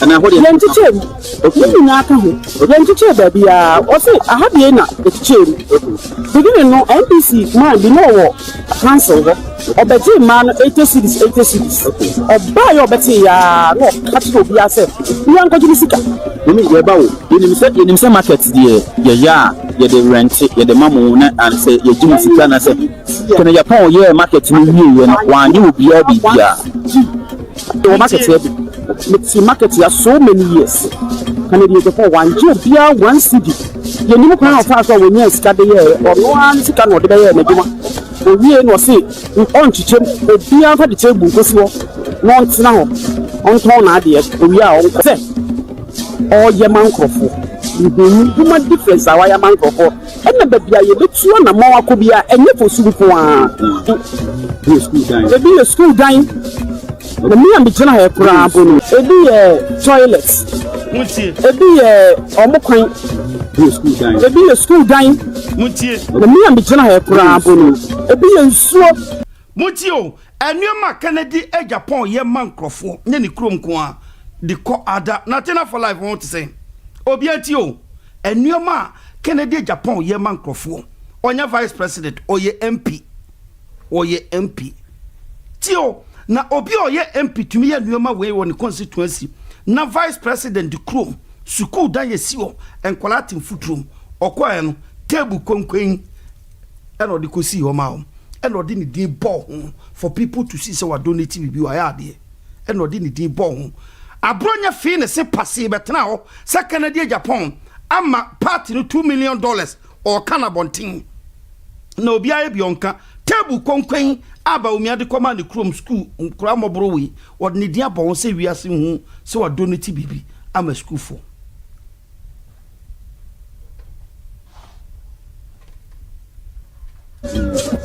boho pipe waye bebre enti se meti se obi tina ba bi ka se Kennedy Japan onye hye ya media mesini me sisi me kase me bo se dia me di mani ehu e na me ti ho adanse yen se wo me be nim se wo ton no ma kakra ne se asenfo me bi e twama e wo se wo tutu no dia ma no no akoyi kidney omo be school omo be enye school omo ba oni store ti me mas wo ba minim se bisade e be ko school eni na wo de ne ko okoye omo kidney ma wo mo surgery okoye ma wo mo minimum a akole do ha no nya going heart check e wa sin ha ya sin to su ha ya wono be ono bia check egunike different types of checks no dia mano no ko obi o ha ya real difference of human difference awa baby you bet you na mo akoko se akoko ntutu ani mu so a and some baby etu danim ebi ya clinic ebi ya school dying na me am bigina ha kura abonu ebi ya nsuo aya ye ho ena baby ya bet you na mo akobia enye na me penasis de na wo mu no but ma me come back e ha before say na ye program no me pesa ye call the side na ye kohwe montie Bawumia nkrofo accusation na de omode ma Bawumia no ye ntie bi ye beba social media platforms handles omunyini ye hwe Mr. 𝗕𝗘𝗦𝗧 na de we nya ne montie I've gone around central region lower 𝗕𝗘𝗦𝗧 my country delegates omun kan hwe odi atro second de Japan so employ nkrofo or your trofo oboa but mon hwe ye de picture na to soro ane ye de Canada o hina Japan factories wo Ghana a workers gumu ye adwuma ene dase ne dwagu Bawumia training nkrofo how ye din tro enti sa hwe o ye blogger unim kisi bo unim atro twa se twa tro gu nkrofo so cancer bone fa nkrofo gu nkrofo ni ma se with no mercy te sa bronya mo etetu akokora te sa bronya ba bia oti wanyina duri enche wo ba bewu wo da so twa tro to nkrofo so kad ye nim gu nkrofo so betena se twa tro eti camera mo mfere uni shame call yourself say we ye nyansa nimde ma wo ene ewiase jimi nyina wona so no hwe jimi a oto a wo jimi no ona be dia Bawumia chi na hwan biem what you say enti sa uni matro di onye obi a wo propaganda wo twa tro wo bokis say nipa for no reason you can't follow Bawumia today I just saw you into it I just saw you obi a wo frɛ nyansa jimi na wo frɛ jimi nyansa and I bet me di Bawumia chi this time can pin I'm not scared of it a fact sound it here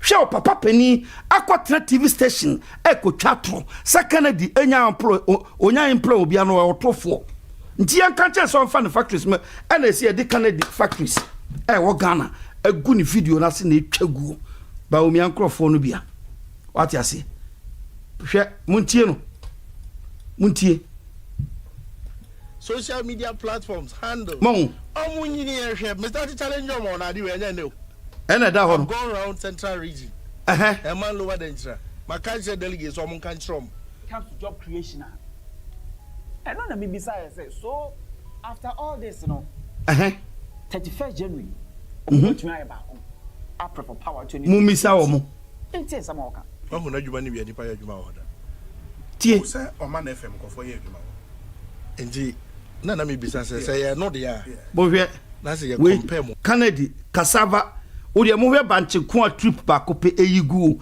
nti farmers dodo sen ene bedua banche wi omo nyina nya djuma ye omo dua ya na wakwa akoto o de be starch na o de akwa ama no ne akoton de dollar abagana papa na de na so obeye no wasase a oyo as an individual the oso oba obeye no wasase a oye dada nyeso onye yo Canada we are tebubu Bawumia nkrofo ti abonti din to sa factory na Canada come a waste of time said yem papa mahama ekoyi kumase kwan a Bawumia nkrofo say a waste of time mane koyi kwan no ye a waste of time and Bawumia want to become a president in Ghana misri misri monhwo ni yonko ayade e ni ja wabetena bonti twatro a kire nkrofo so wonye ahwi the same thing na abronye ya sha sabre na mhwe abronye din na misri Bawumia nkrofo ana kan nkrofo ti wo hwa akwa we no twatro sa enu bi na Bawumia ye NDC force NDC adwena nko ho later ombechi na izo matu ni din ba olaya no omani ba so no wo chatro sameje fiko no si eyi papa ya tro ni e no mbetu ni din ba olaya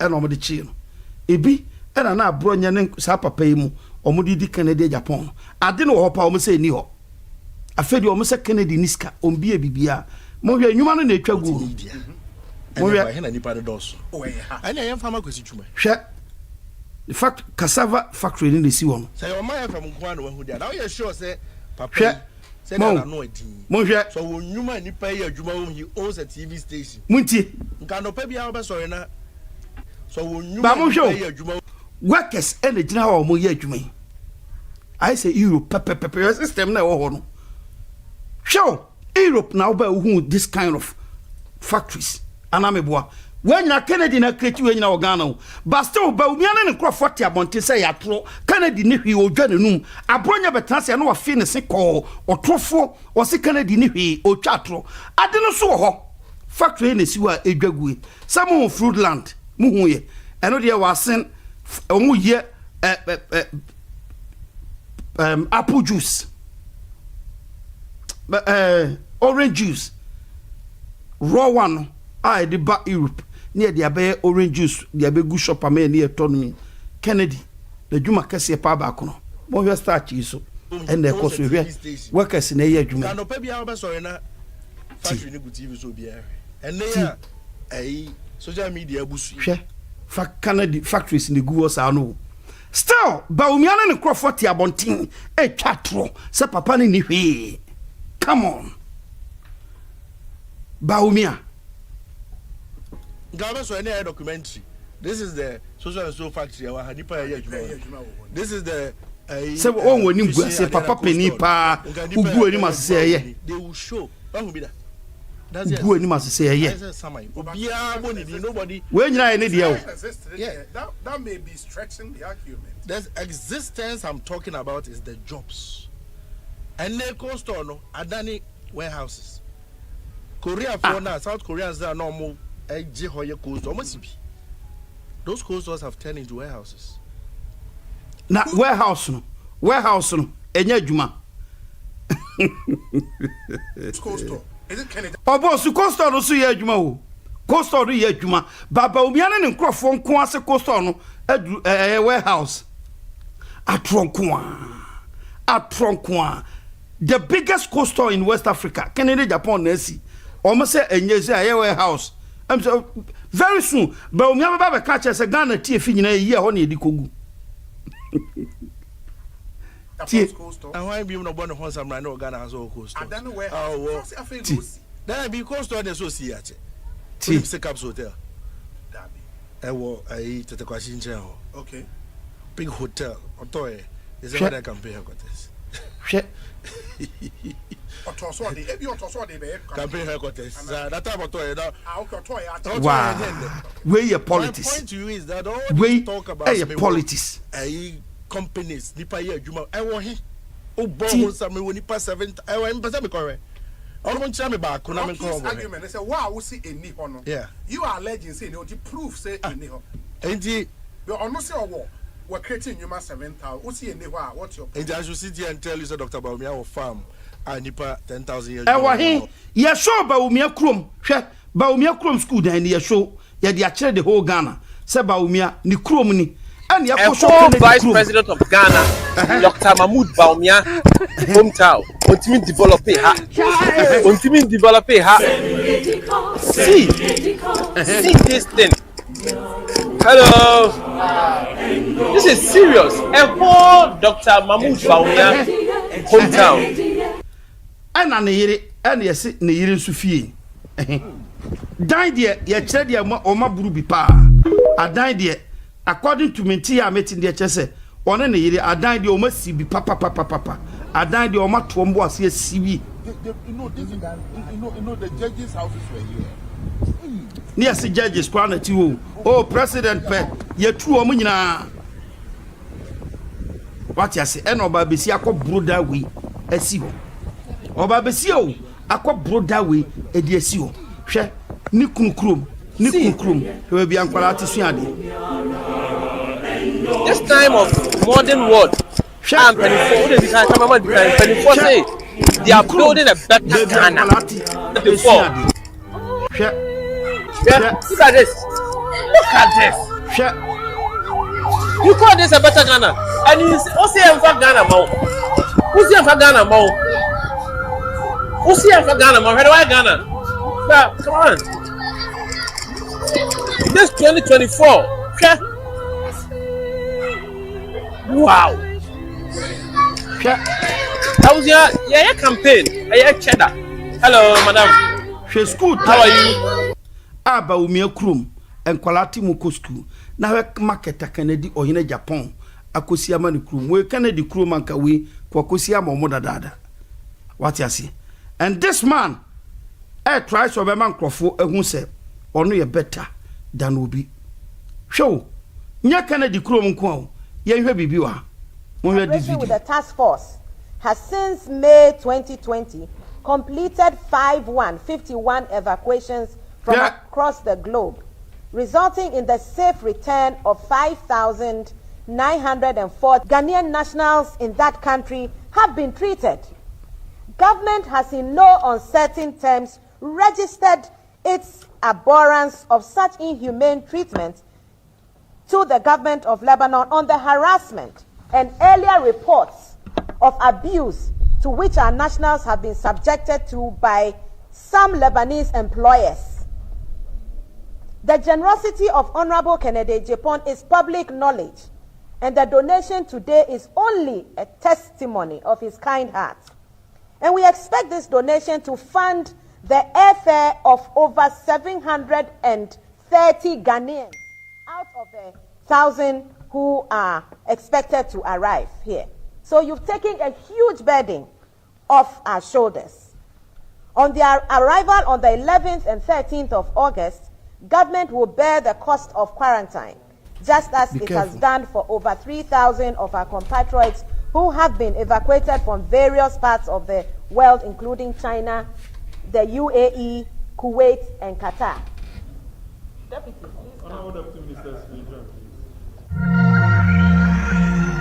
some Lebanese employers. The generosity of Honorable 𝗕𝗘𝗢𝗣𝗡 is public knowledge, and the donation today is only a testimony of his kind heart. And we expect this donation to fund the airfare of over 730 Ghanaians out of the 1,000. Marty, out of 1,000, nipa 1,000. Akwaka country. Papa ni tuya $400,000, almost $500,000. Kennedy Japan. Emma nipa over 700 and something, and a free a bruchine buy. Nana na kufuado tio, naba umiatio. President tio. Na ye papa ya yesuwa digane sika wakotna America oforiata na otio. Sikane shomoto o matena so. Na Ghana fo megu amano na epre ono ne contract na abronye tia bontia wa fi ne sesa ponchen kwase etoti abontia okeka kwase asem say ye man the contract ye man den no enokoyi mu 400,000 almost $500,000 say ni kwanse Ghana ni ba kobresa oti say scam nti nipa 1,000 ono tim die mu over 700 ebai onim 300 pena akam baumia antiment bi ne yire ntua bi enkrofo ne tuatua mete se mia menu aba agrada akura tua bi enkrofo ne tuatua mete se ki enkrofo ne tuatua esoso ene ye de kofa ombe omutwi omani se de pani atankwa nuase ene wo be president edi ene wo be president edi wo ye vice nipa over 1,000 go Lebanon ebre esofa ye kunkumbi e ma besia o ene mote abote se Kennedy di matem odi matem good yate wo yo ba no wagimi obedi watemba okokoka kontuom na wu a on transfer ye gentle no man yiri nsisi adam brother ngu cantonment no financial share demiri fam enwe so be president edi we want someone who insult us but when we are down obeba be pejai we need those people bible wasi mi ton wasi benu nama ba koto fama baako be pagya no baako for nam enenue nti wo vice president a wo to for me pagya wa ete say wo ya ankonam so you don't need that man or you wicked me say I need someone the obe come anim obedi matem no ama maduane adi dan dia obe krokro me no wa hwe me ama ekomekumi nti we ye typical example nam dia mama one. Do you know sikana do munim sika kro de $400,000 US. Yes, it is so. $400,000 US. Papa no san check we munyi na mo fa nkofa o mbra. We nyina wo ye de anuonyam share the bre MPP. One is adian asin of MPP ni Kennedy Japan. It is a papa we ba pre-presidency na mpomo ntoma mpo na wo hwe obi ti sa bronye we ya finishing etia bonti di papa na tem na koka we ba gina bonti ka cho se Kennedy Japan ni ba bi da na obi fie no tie na obi fie timitam $400,000 at the mass ni nua bi aka kontu mu tie mfa nkofa na mra obra vice president yo and Samia Ukutimbe katre say this 𝗥𝗘𝗢𝗢𝗣 is popular than Kennedy or in Japan. Nipa 700 and something. Ocha take it more buying. Likely say, a move as 700 Kennedy as a president on Beto Obama. But those people, Kennedy see for they will vote against Bawumia because of love they have for Kennedy. Ko omo hebe bi omo kokai na vice president ten fi omo. Hwe o video say o na omo call president ne vice president ene ne yire Samira Bawumia omo fi omo en krabedu Kennedy Japan was what eni kwanse Ghana ni bresa ni sika we muni made aka betima ya mapapa omo mudua cassava mano omo mudua banchi e wa tebubu mano no so the sika we bo wura tebubu so the kofa or the koma farmers so omo mfa nua banchi mano a unim banchi anka papa ibenya e dia ya start dia kwa ma no ne akoton enya mfaso de aba ba watam so de kwa kosivu obi sika we so de call fruitland fruitland so de kwa koma enkrofo dua anka na wati na wodi aye fruit juice e de aba bruchira beton a unim sika anka obemeki the answer is no sika we papa no tamye na ne costo na mo se egu adan warehouse no o de ko ye mu adwuma unim de anka obetim de anya the answer umoso wato hotel on twin operate and do aye or the campaign office $400,000 US. E dia na ko timi fan ko ye adwuma hotel no ma hotel no operate na onje ni sika back oso de akopche munyi na momra fie ye didi amonsu madibi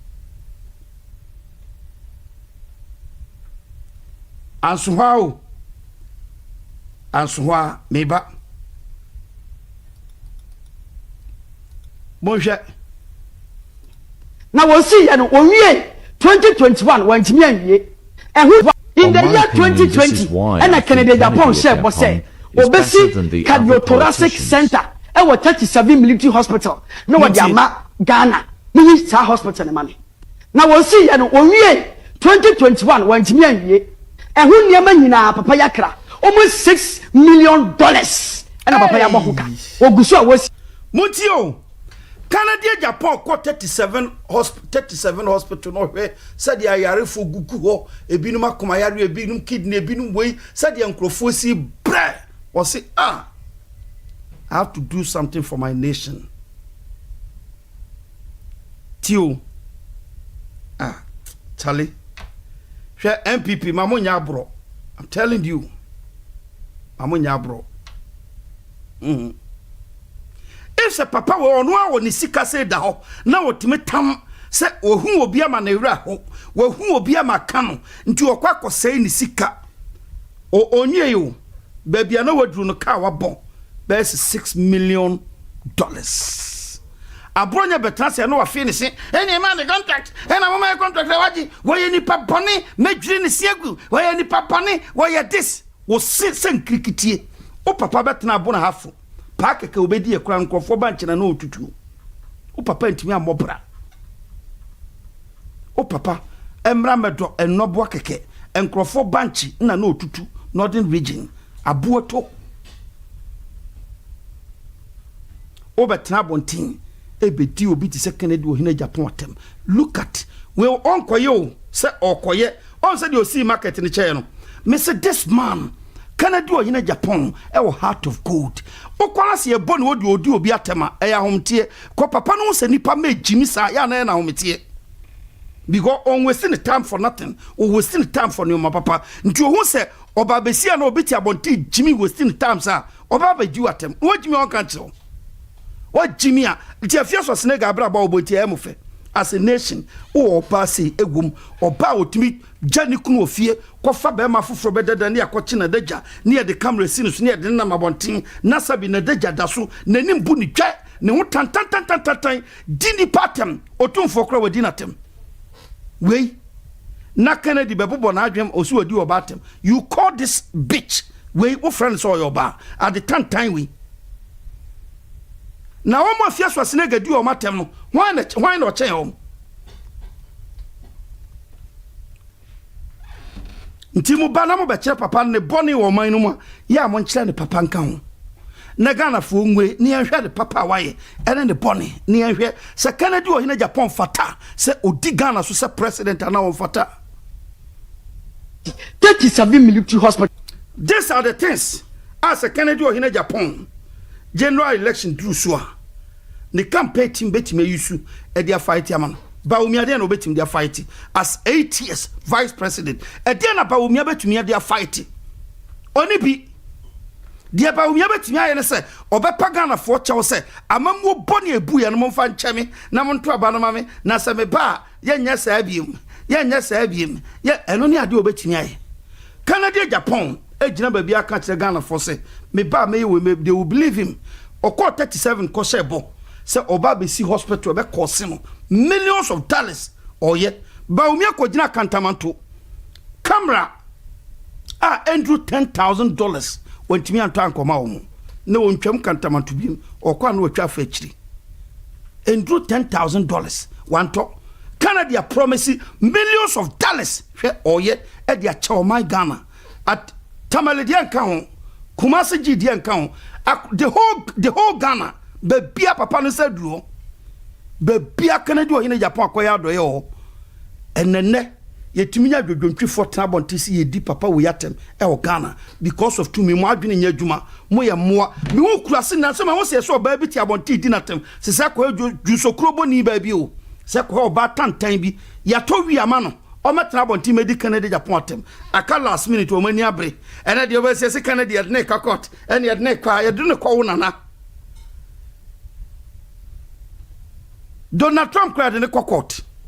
Donald Trump or tia konyaso unim the court case to do or Donald Trump unim the court case a do or it is a Kennedy akan bibia fa media station media platform bi na omo amon pe na omo ne kokoto where the campaign so obetena konyaso na de na Mr. Donald Trump or da so gina court e bi cry a rape case mujare mon hwa de ekoso muntie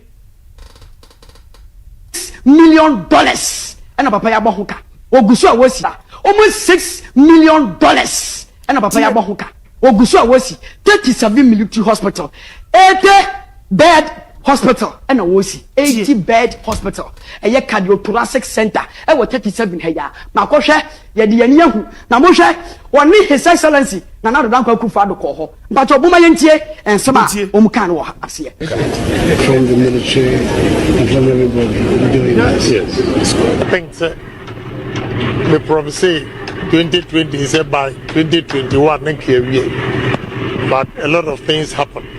Until the man delay by a fiasa starting. The bomb say problem be maybe so that by end of the year, thank you. I've started buying the machines. You know, in Jersey I bought MRI machine, a brand new, about $1 million.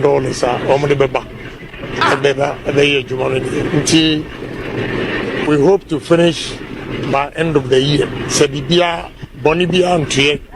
Yeah, I want to know and him say, you bet me every A contractor no the oyade delay no every May. After family onyabo Kennedy Japan. Was it start factory B? One family cost start factory. Oh, they are turbo and send a cost start factory. Start factory ni die. And ye na juma waya obenya no faso. Thank you Efenana. Isabella Amoa. Eno die na juma waya obenya mu faso. We die osi dia che Ghana. Machine also watono. Almost 1 million machine. Monko fan kwala no 400,000 or de kofa o mono meka ho. Na mo fa ka we nyina na mo hwe papa na akasa de ba ne nsem ne de ode ya doye. Nti so papa we ne de the whole Ghana sika nyina ahye ne nsa. Second de Japan awesi akura gume. Meka wa awesi agume. This is how deep some of us ewu nuoma. Meka sa wa na awesi agume.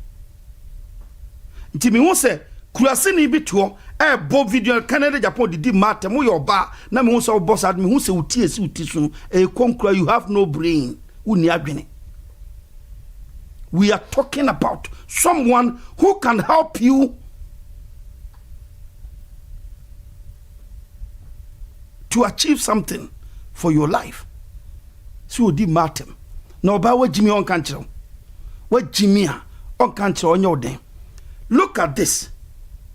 Semu huye hwe kwabrani o ena di ni sika aba ni botom de nyame ahia na duru de wanya na okota 37 no hwesa de ayarefo emma besia deda ho obi ho anakoma obi akwo amache problems o face machines ni obibie ni ho papa no ko hwe no awisi egu na enmobo nti o spending sika millions of dollars e they are supporting said de be ya obi engu owu anya ne kra wuo because of lack of say any facilities hospital ne lack of nyoma wo brasi kan ta ho president enegina hoyi na vice president we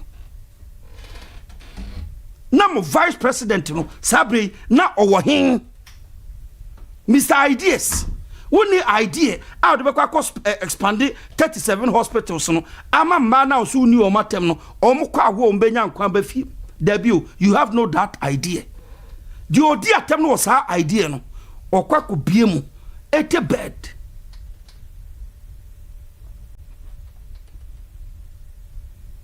Thomas Chesekum Matese so awie kra Matese so awie waye de acha o man free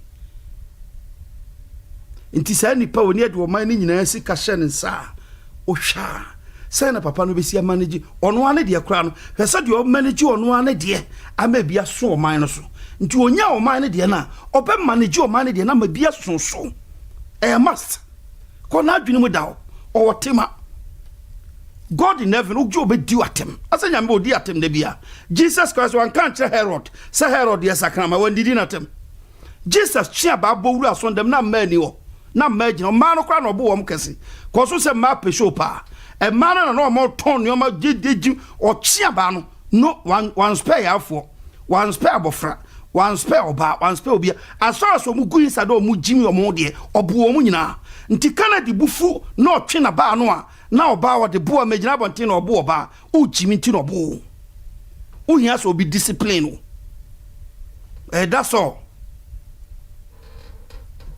Nti Canada o hine e Japan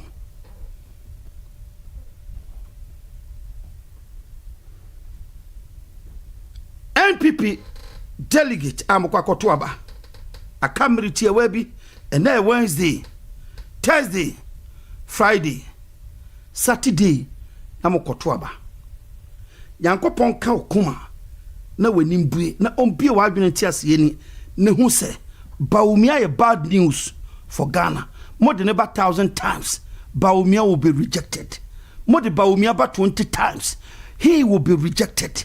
Because according to Prophet Najo-Gezi, dia didi ade kura na ebi ni mu nti odifo bia no obetimi abom pa ama na sesa ne chebre because na ni kwan kra so vice president na nado e na nto ne boase anhwe nneoma mu yi e no kofa ko we ne otwa ne gusa no hwe de na ode ye na nado o se na nado ye incompetent nti there is no way no betimi apay for me. Contractor no de oyade delay no every May. After family onyabo Kennedy Japan was it start factory B One family ko start na Ghana for hwade honorable Kennedy Japan yes the start factory ni yo wey eye banche mo hwe mo ni pegu mo kan nipa trata ba ko po mo hwe ni pegum Kennedy so kura work 7,000 na bronya finish yo boa woni he wo boa hwe nipa na gum sa no kotu banche aba where one trata pe what you see Papa say workers okura workers over 7,000 where you one factory po where you nipa e wo mo ya adwuma ni where o mo a tractor ba ko pay tu nipa egum ekotu banchi ebi de etire bebre what you see baumia ne nkrofo atro ne abronti no o mo gina bonten se papa no boa onye hwe ba mo hwe na me hwehwe mu kaka me ye se papa yi wuri me wa ye wa employ over 900 people omunye omu kwa adwuma Kennedy Japan ni start factory na wa sie omo se on fa na adwuma no mbra workers no ba bi omugu no omo konko samotie baumia ni pasese ye yo baumia best men ono omo nam no ba kono no hwe workers na gu osa no Kennedy Japan na employ omo nyina they are all working for him show papa no vision inti sa se ono nko atimi aye we ama sankrofo nyina ansa ka o mano a Kennedy o hina Japan be president idea na hwa obetima ya ma o my Ghana mi bisa o ofe o mu kwa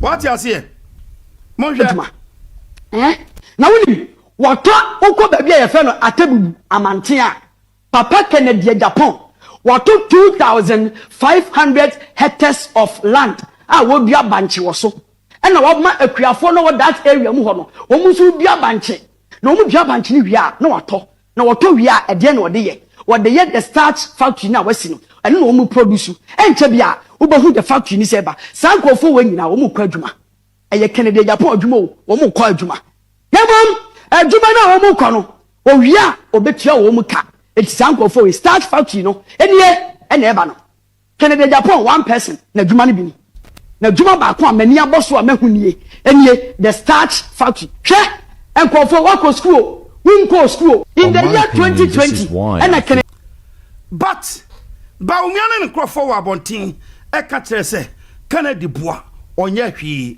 oni hwe eyanumdwa nti Kennedy se wa ye bribia omra bontin na omra meche hwe me rafi we ni din Kennedy nkrofo no bia ni din no me rafi ni din no me rafi ni din no me rafi ni din no let's say kan me kai ni din na me bomamo wa oni ni din bomame social media platforms handles Mr. Challenge on Adi when I've gone around Central Region.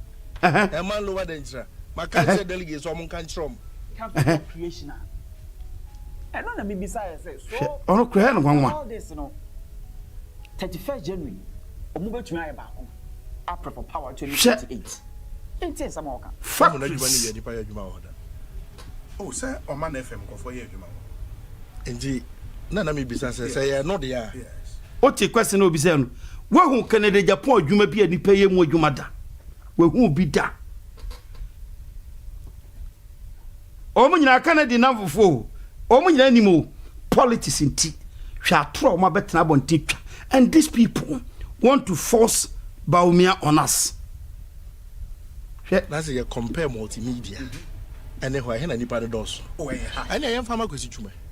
Say o man from Kwano who there. Now you sure say papa yi said that I know it. So nyuma nipa yi adwuma he owns a TV station. Nka no pa bia oba sorry na factory ni bu TV so bia. And they Samati. Social media Samati. Social omo so videos no go about to omunim but odi attract delegate for delegate to vote for incompetent man Baumia. That's all. for delegate no so omo nkoto aba o deceive omo say delegate no nkoto aba ma incompetent man like Bawumia na omunya kwantwim fa no so e mogalam say oman no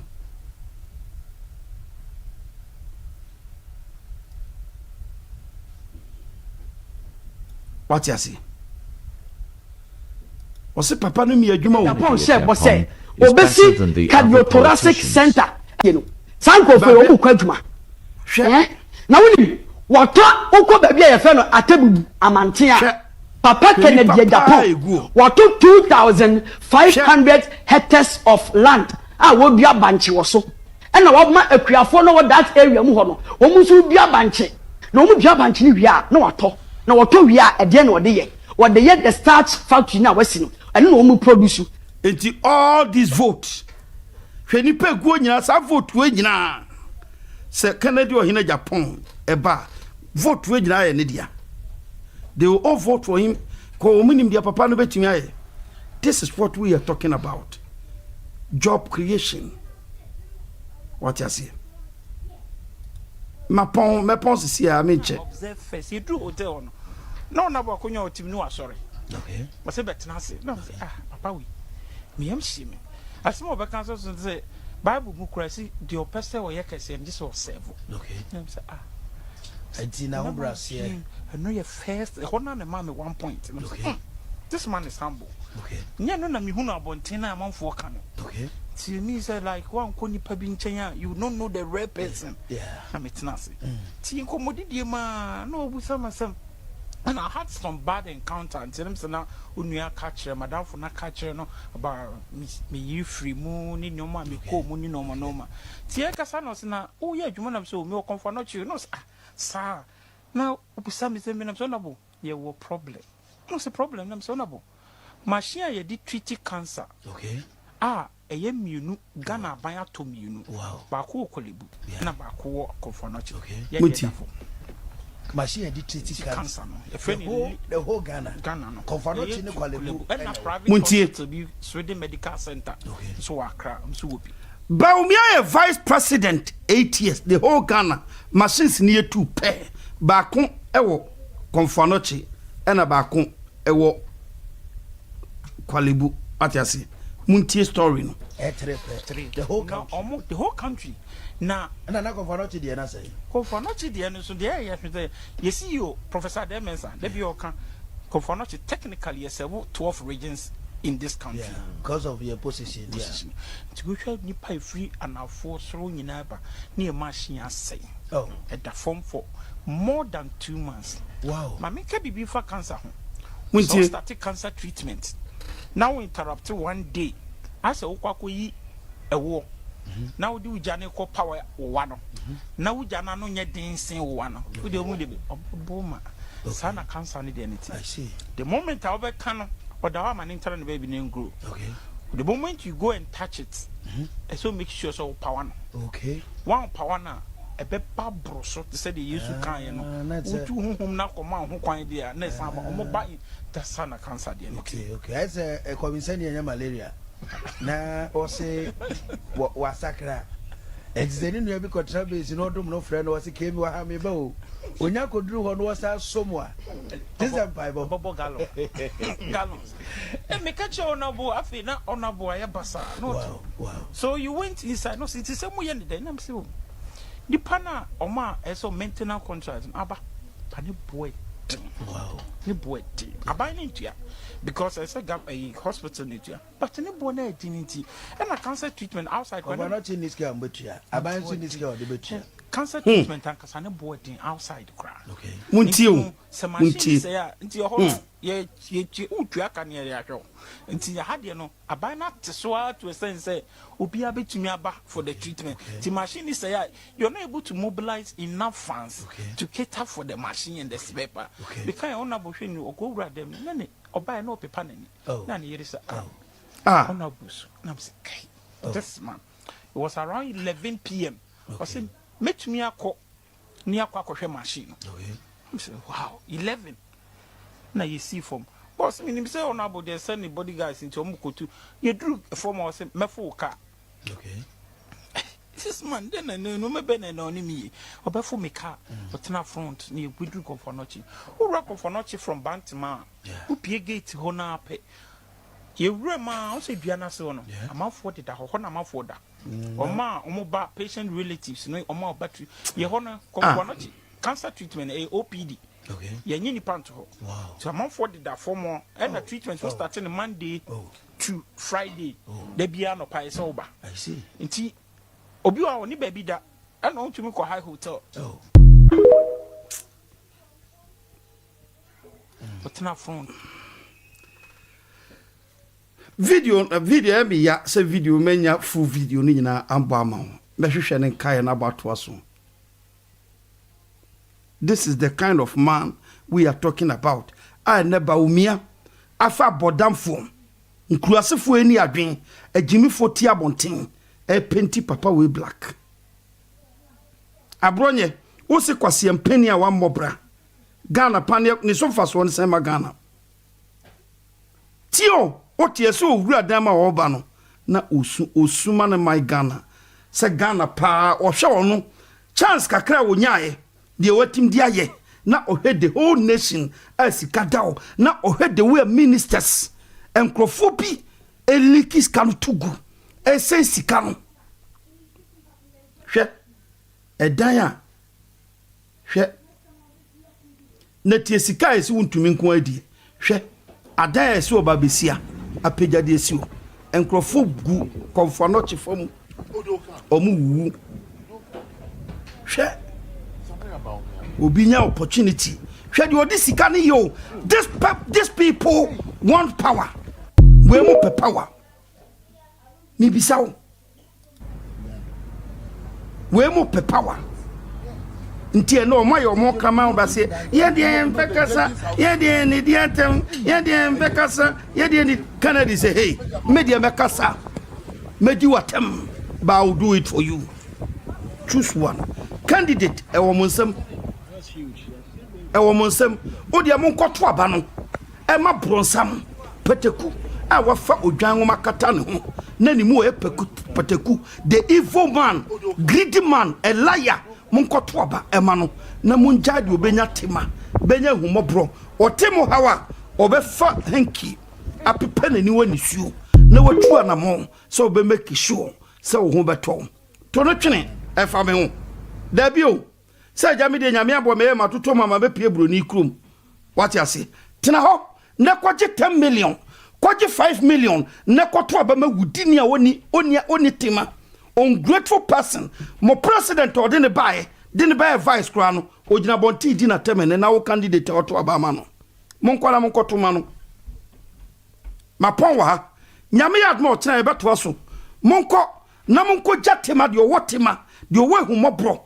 de obetime hu wo hawo na waboa no fa ne sinchen na kotuma sa kambukani we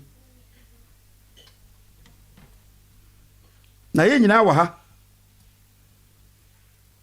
abembobom uhu bekom o man sika we wi ase ubotom what you see etudie hwe biba oh enemy program mi pa me ba enema 1 or 2 viewers mitimi ye quick asana mapon me ba na dia kan ocha ma ya finish ocha de enye bo se hunu I will come tomorrow pa serious e ba na se kakai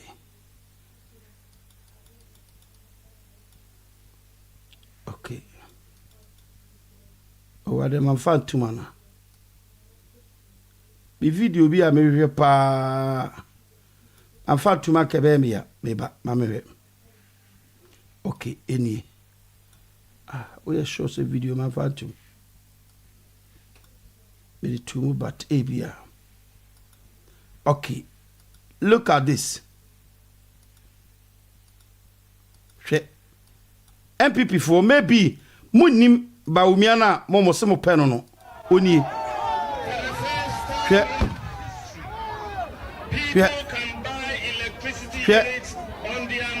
oti o chantro ho ɛna o ma chi no mu boni tutuo pa away ɛna ye boni tutuo ho sa no tio ɛna o mu boni tutuo sa ho no nipa we na mo se mo de ne ba no Kennedy ko no mo de no fam mo de Bawumia ko no ye tutuo Kennedy ko ho a o mo hu ne pe na o mo de da fam o mo hu ne pe na o mo de da fam hwe okọ o mo hwe tutuo pe di na chi we hwe People can buy electricity units. Chese San digitization de cheba bi obekọ the campaign na no people can buy electricity from here and at the end no on talking about economy and almost say na die so ma na die be wo mo head o mo de here no If they can even buy it from China, Germany, or the UK. Oh, everyday.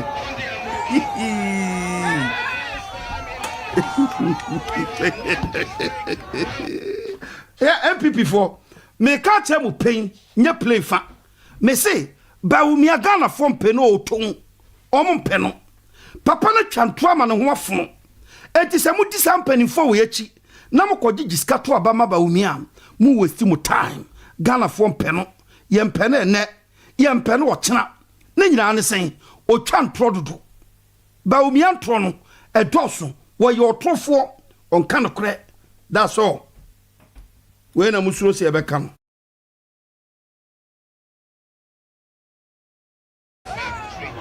Yeah.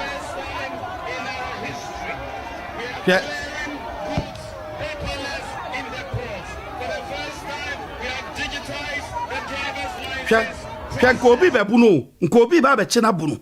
Wan se soja ni na pie ba hwe. Kobi ba be attack no de hwe. Wo ban se soja ni hwe. Security ni be pie ba hwe.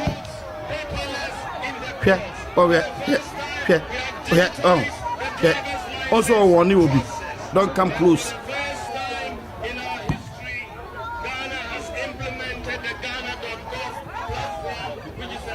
Wow.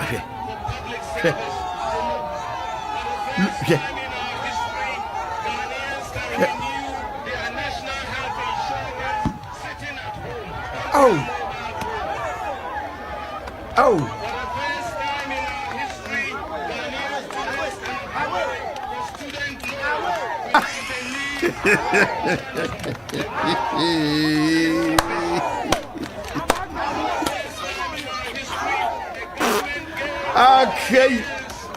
Okay. Na ho MPP. Musimu kwa ko choose delegate. Yeah. Omo tu aba ni wie na nya Bawumia na wie kra MPP for delegate mo ba me nwanwa papa. Se mo tu wie na kwabena Japan kra ntwa no na Bawumia anwe kra na Bawumia to second na third kra na mo ho ba me nwanwa papa MPP for Bawumia. Okay.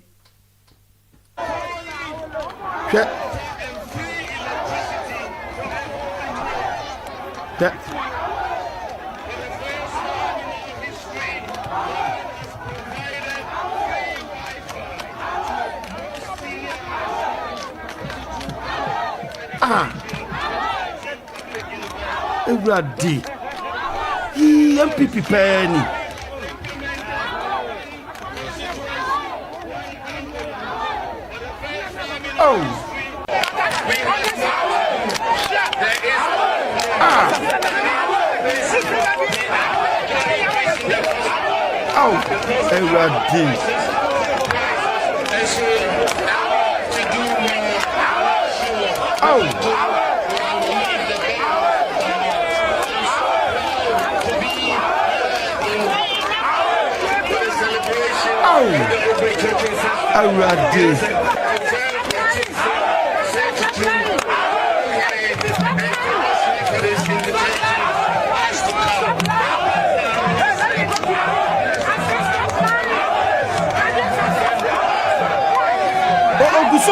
kasa o.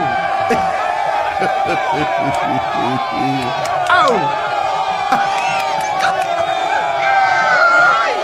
Hey. Minister Brad, what to say? Apostle Dr. Isaac Owusu-Bempah. Odi obi amiti. O say share the omodi ayeme no. Ka kire o mo say be say. O man hwe ya akonwa no kro o man na be gya to adwane. O man hwe ba bi o mbeduru bi anipa be bom mu tutuo. Tu ba bi ani ekuru o mu ho ni ekuru o mu. Tu sangwan san pobire pa na di o machi. My is a toilet. Pom tutuo sa. Hey. Bibi o wi ase o.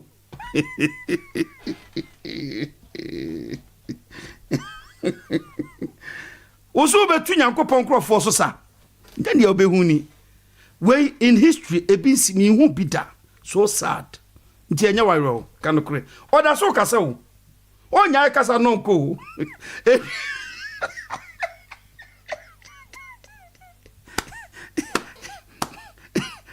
Samene na baba mi o vim pa o. Akwa no o vim. Oh, vim pa. Because many able to choose a cameja microphone to a baby afakra. Nti oba umi akra no, me ba oba umi a. Dear pa vim no wanya, still our person oba back.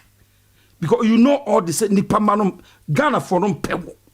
Apart from MPP for no, kakra na atwa won se sikadie basa nti, o makata o mani person mu di bone tia o my Ghana. Uyi o mu free ho a. Wa wonim se o my na down. O mu pewo. You know. Why a campaign Ghana?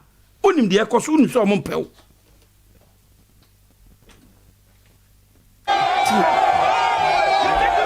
Ka MPP ni bia oda so di ba umi achi ene odo MPP sin Ghana. Eno nya o mamba pa. Tio, me say repeat bi. MPP ni bia o support ba umia. Odo MPP dan Ghana and that nipa no onya o mamba papa. Sorry to say. Maybe you be offended by me kind of cratchel. Maybe say be a so akotena ho adwan kwachi ehun say yes. Esa me do me my Ghana. Ghana em papa we. Dey tu no mo pen ko odi atrododo to nation no. Tu o mo pen no.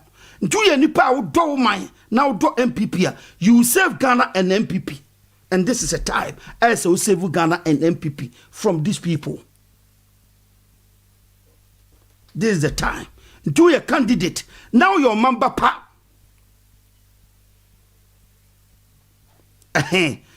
Abna or Asantu Apostle say apostle, a liar have no shame, no crepa, no crep, or true phobia near any woo. Nankaba umia crab maybe so be pracunia. She took your pie ebo. She acquired your crowd check with your judge to show you I'm Vienipa or your this year will check with Jarry and or the bow away. And or the bow away. Yes, sir, only a day. How about Tosso? I'm say voter regional baby boy. Hogbe toso and I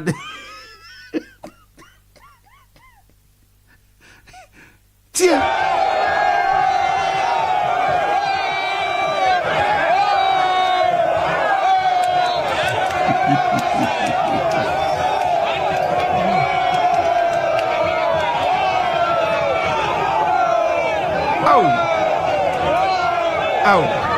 Oh.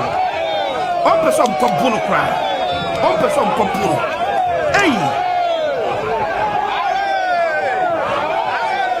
Oh, soldiers no give you up.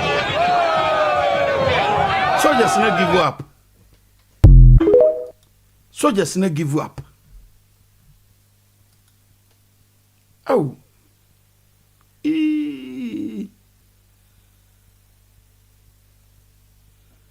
Moya dia na yatwe gusu no Baumia who tet at Hobotososo festival for lying something he has not done.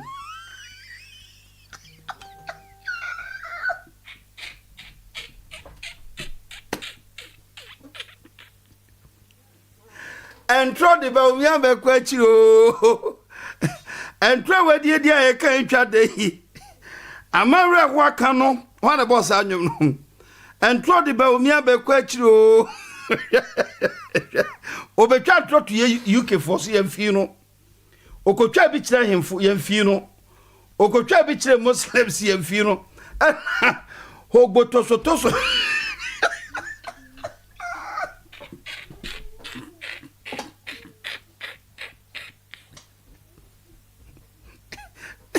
Ena toso for sa oboa.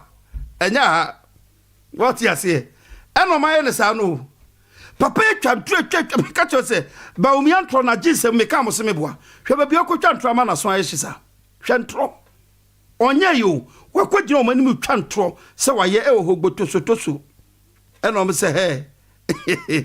Abra Daisy, thank you very much. O se amachi de. Royal chire efe na na meboa. Ba umi atwa ntro ama utunifu ba bia wontie.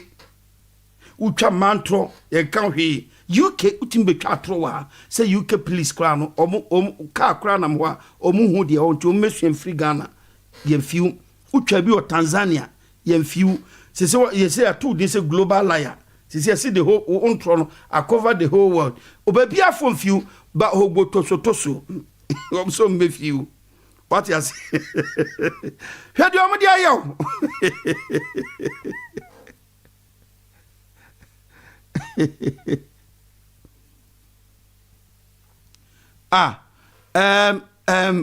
Minister Bright said, Apostle, the right pronunciation is Hogbe Ooh. Minister Bright, Fre na be body in the chemi. Fre na be body no. Me ma be 1 minute na fa me pon ma pon. Be body in the chemi. What you say? Hogbe toso. And ye boni tutu sam. Yeah.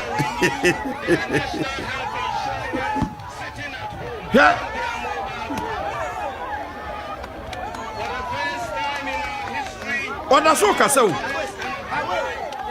Just oda so kasa akwa of him.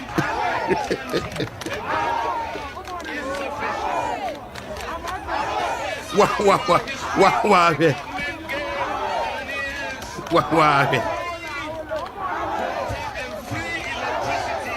Tie. Oh. Eh?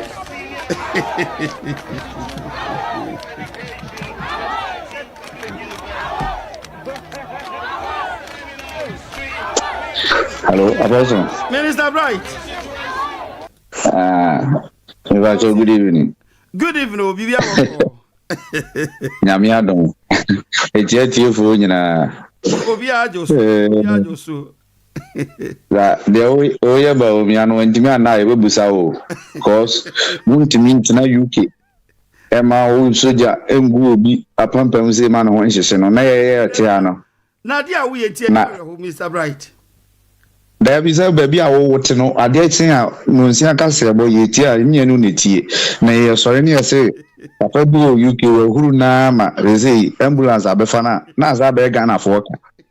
Ti no Apostle gane ye hu bibi nya sa ade a atamto na ye bibisa o ko de kwa ade na muso no. Ono an kasa so nya ni ahwewa. Ka e se obejia ayi politics cry akopred ba bi atena. Etiatie fu nyina ayi edino say o ba amo on say ewe name ntino omo de yon bono but ya na media for no bi mu frɛ no hobe chocho ana hobe chocho. Okay, hobe chocho. Oh, okay. Aha ana ye chief one ya asante no say ye say no so a obeka no obi ka no hobe chocho but omo de no chocho. Hobe chocho. Aha, do go ka hobe chocho so cry for. Ameto aha na chese obitoto okay aha aisa oketre ma butu bisa no obitoto to o kana wanto obunso na ka ketre ma dia na chese enye na obika ni che kwa lebu ono ko ya de ho asa omo no O be kom kro dia so kobo for mo.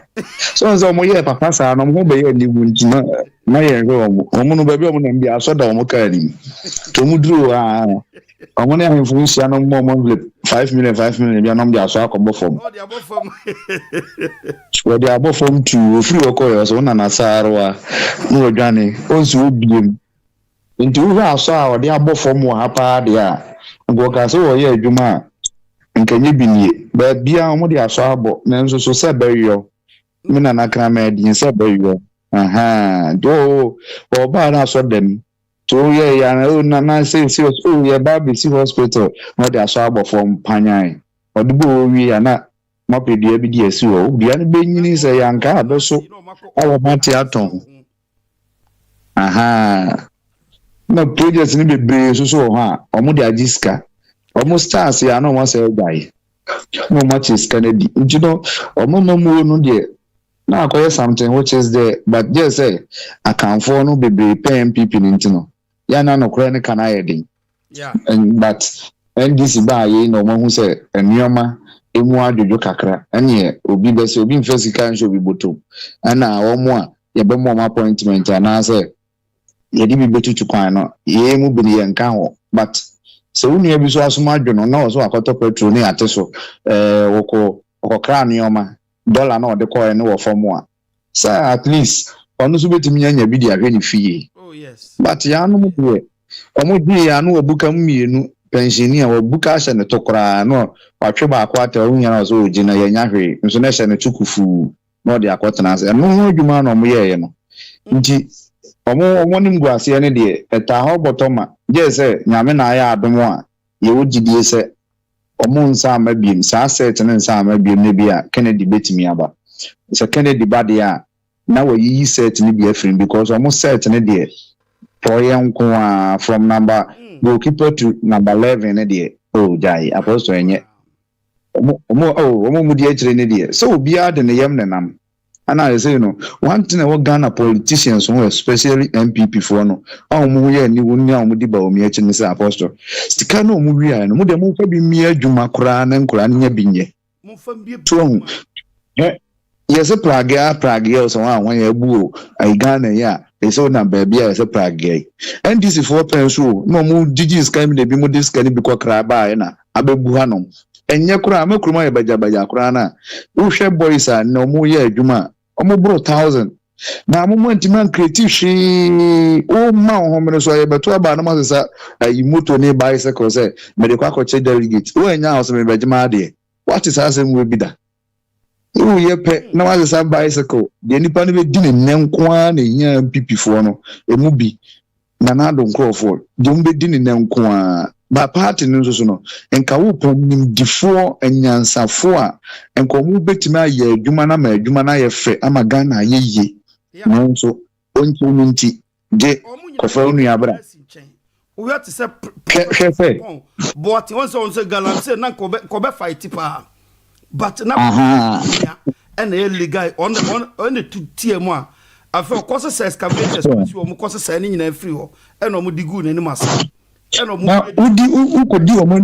ukodi omo ni nkoji obi machine a omo ababa baji o ye di kwa ye kwan bi ubetu oni nese forest ubetu oni nese forest sa chama ba ku ya amanfo so wo kamu o ko ne site a uduru ani ajeje ofun ni machine asai kwa wo kwa ye ho adwuma no uduru ani ajeje ofun je se wu pie firi ho no ho unya duru ho na uduru bari a ho ye nye ko ye ntwa picture yenye hwe kone koye wadwuma nti se wu kura na enye ne wachi akata because all the consent baba abontene so dinam apostle ochina me do beba so Matthew china ochina de menya more time why Matthew thank you Jenny ejiko obi abompa ya na onkai honorable ken na I think say Apostle Natina Empire platform no we are all connected.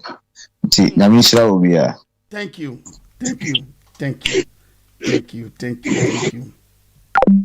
Minister Bright abebodi no amaye. Hogbe toto for say hey. Stop right there. Hogbototo for say, hey. Stop right there. Stop right there. And I just say, Omu edi ahim. So me de mbesi wa Nyankopon adoma. Ene nanka me ko this man call Musa Dankwa. Ba me time nti nyame adoma ochna ye be react to Musa Dankwa side. Ni akwa na ma chem se Musa Dankwa oye adwuma emma candidate bi. Nti ni post no de ba abontin nyina no. Na for say kwakua na de be boki kuranti no Nyankopon beba na ni magu ase. Ati ase. So Nyankopon adoma ochna. We will go there and make sure say you be finish sure any other prophecies about team, everything we will talk about it tomorrow. So my main drop it last one video mauna yempon enko. Yami admo china yebeko hogbototo chantro sa dia kopie hogbototo. Fiende dia hogbototo for the yo. Hogbototo.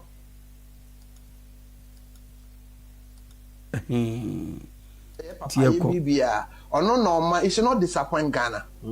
No, President Mahama should not disappoint Ghana. The NDC should not disappoint Ghana. Because if we allow this regime, what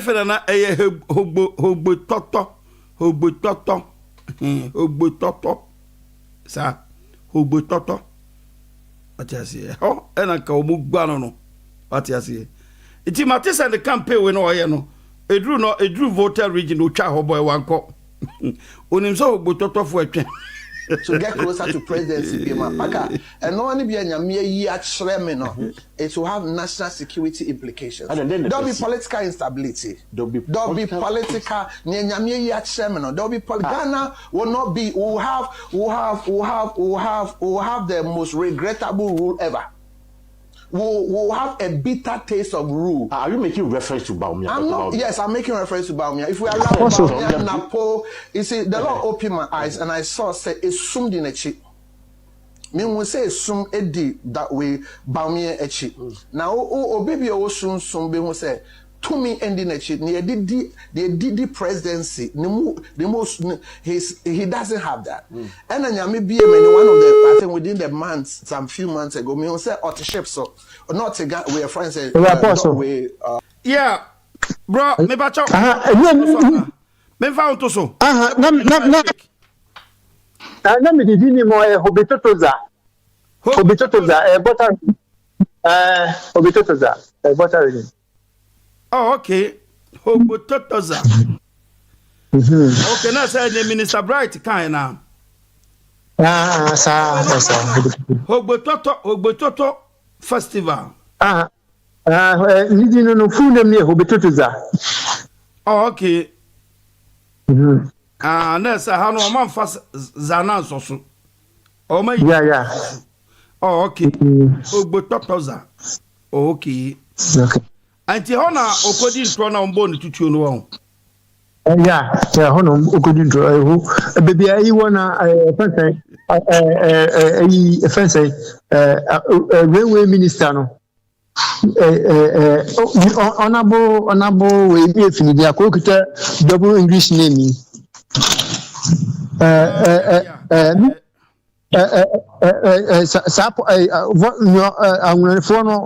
minister no this station no mo don tutu. Oh, okay.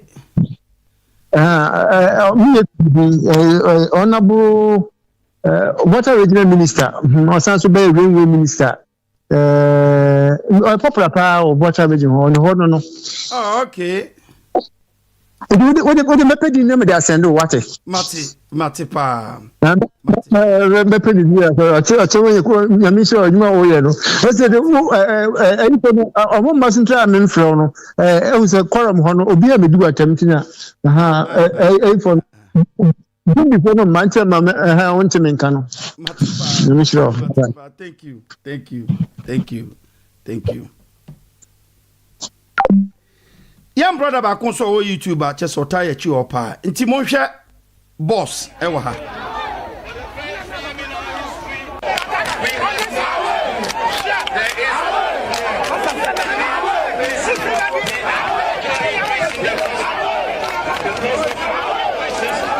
Na monhwe oh Baumia no mo boni tutu o homototosa ogbototoza festival na sesa no ye boni Peter Amawu okay ye boni sa tutu e boni na ye hwe de ode de buy so me vice president no which is chairman Sabosu muntie mensa ne ye penekuno kula tie anu ade si ende chairman sa ne ye penekuno kula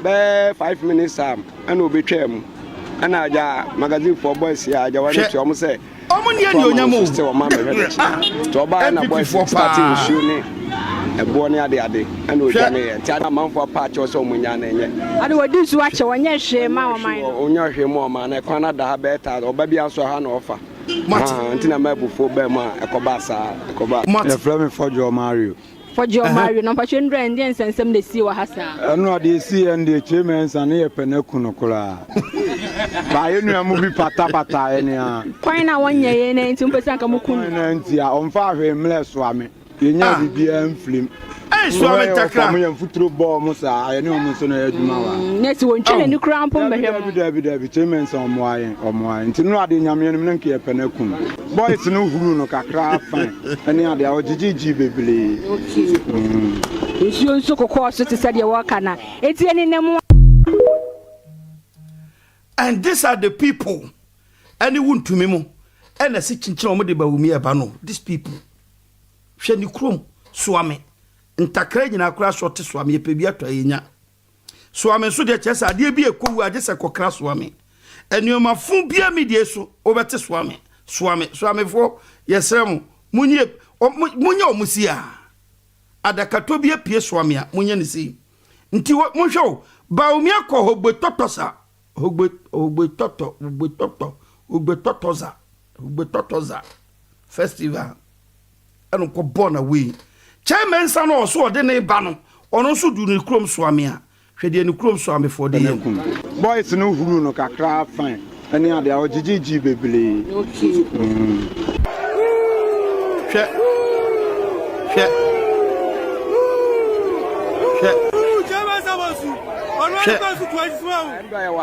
be 5 minutes ono a ne kromo ba bia wo ne toye ne nafufu wom na busuafo a ono o matena fa ko Bible say obeyi obi so onye kandifo no hu se ne fiefo mpo eka hwe hona bo Canada Japan dru ne krom asen hwe se de ne kromfo ye no should tell you that the man is a good man ne kromfo di ne ho danse a kire hwe ba umia krom na hwe chairman sa se se obeye ba umia ba se se chief of staff ebe chairman sa bosu chairman sa bosu ne be chief of staff hwe de ne kromfo de ye no and these people MPP delegate some we mistake na magab na ndoso na mehu ba umia oto wa me disappointed papa because of this corrupt people a o mutenechi hwe ni da mommy sansa denti no antimi ankostand bi odwane obetimi akoso am bi otibo osiye penekunu kra because we chi o ma the big time and this man want to come back person who refer first you besi nti o ma ni abrede de reject Kennedy o ina Japan Japan yakopan admocha mama bai ochina ebehia mama bai nyame admocha why nyame aduma ochina ebehia ya we aduma ochina why nti besere mo connected to Kennedy Japan no ya mo connected to top connect di usika be kofi kama ma obra onya problem dia eti me pa cho opese usika kofi asumdue ma eno ane top connect na ma usika no nkoduru asumdue mu ema rate no high sika dodo abesend bia free o download the app no Play Store na App Store so easy partner them na wo na wo kro no yawe ensiraw na ontine ema mo bye.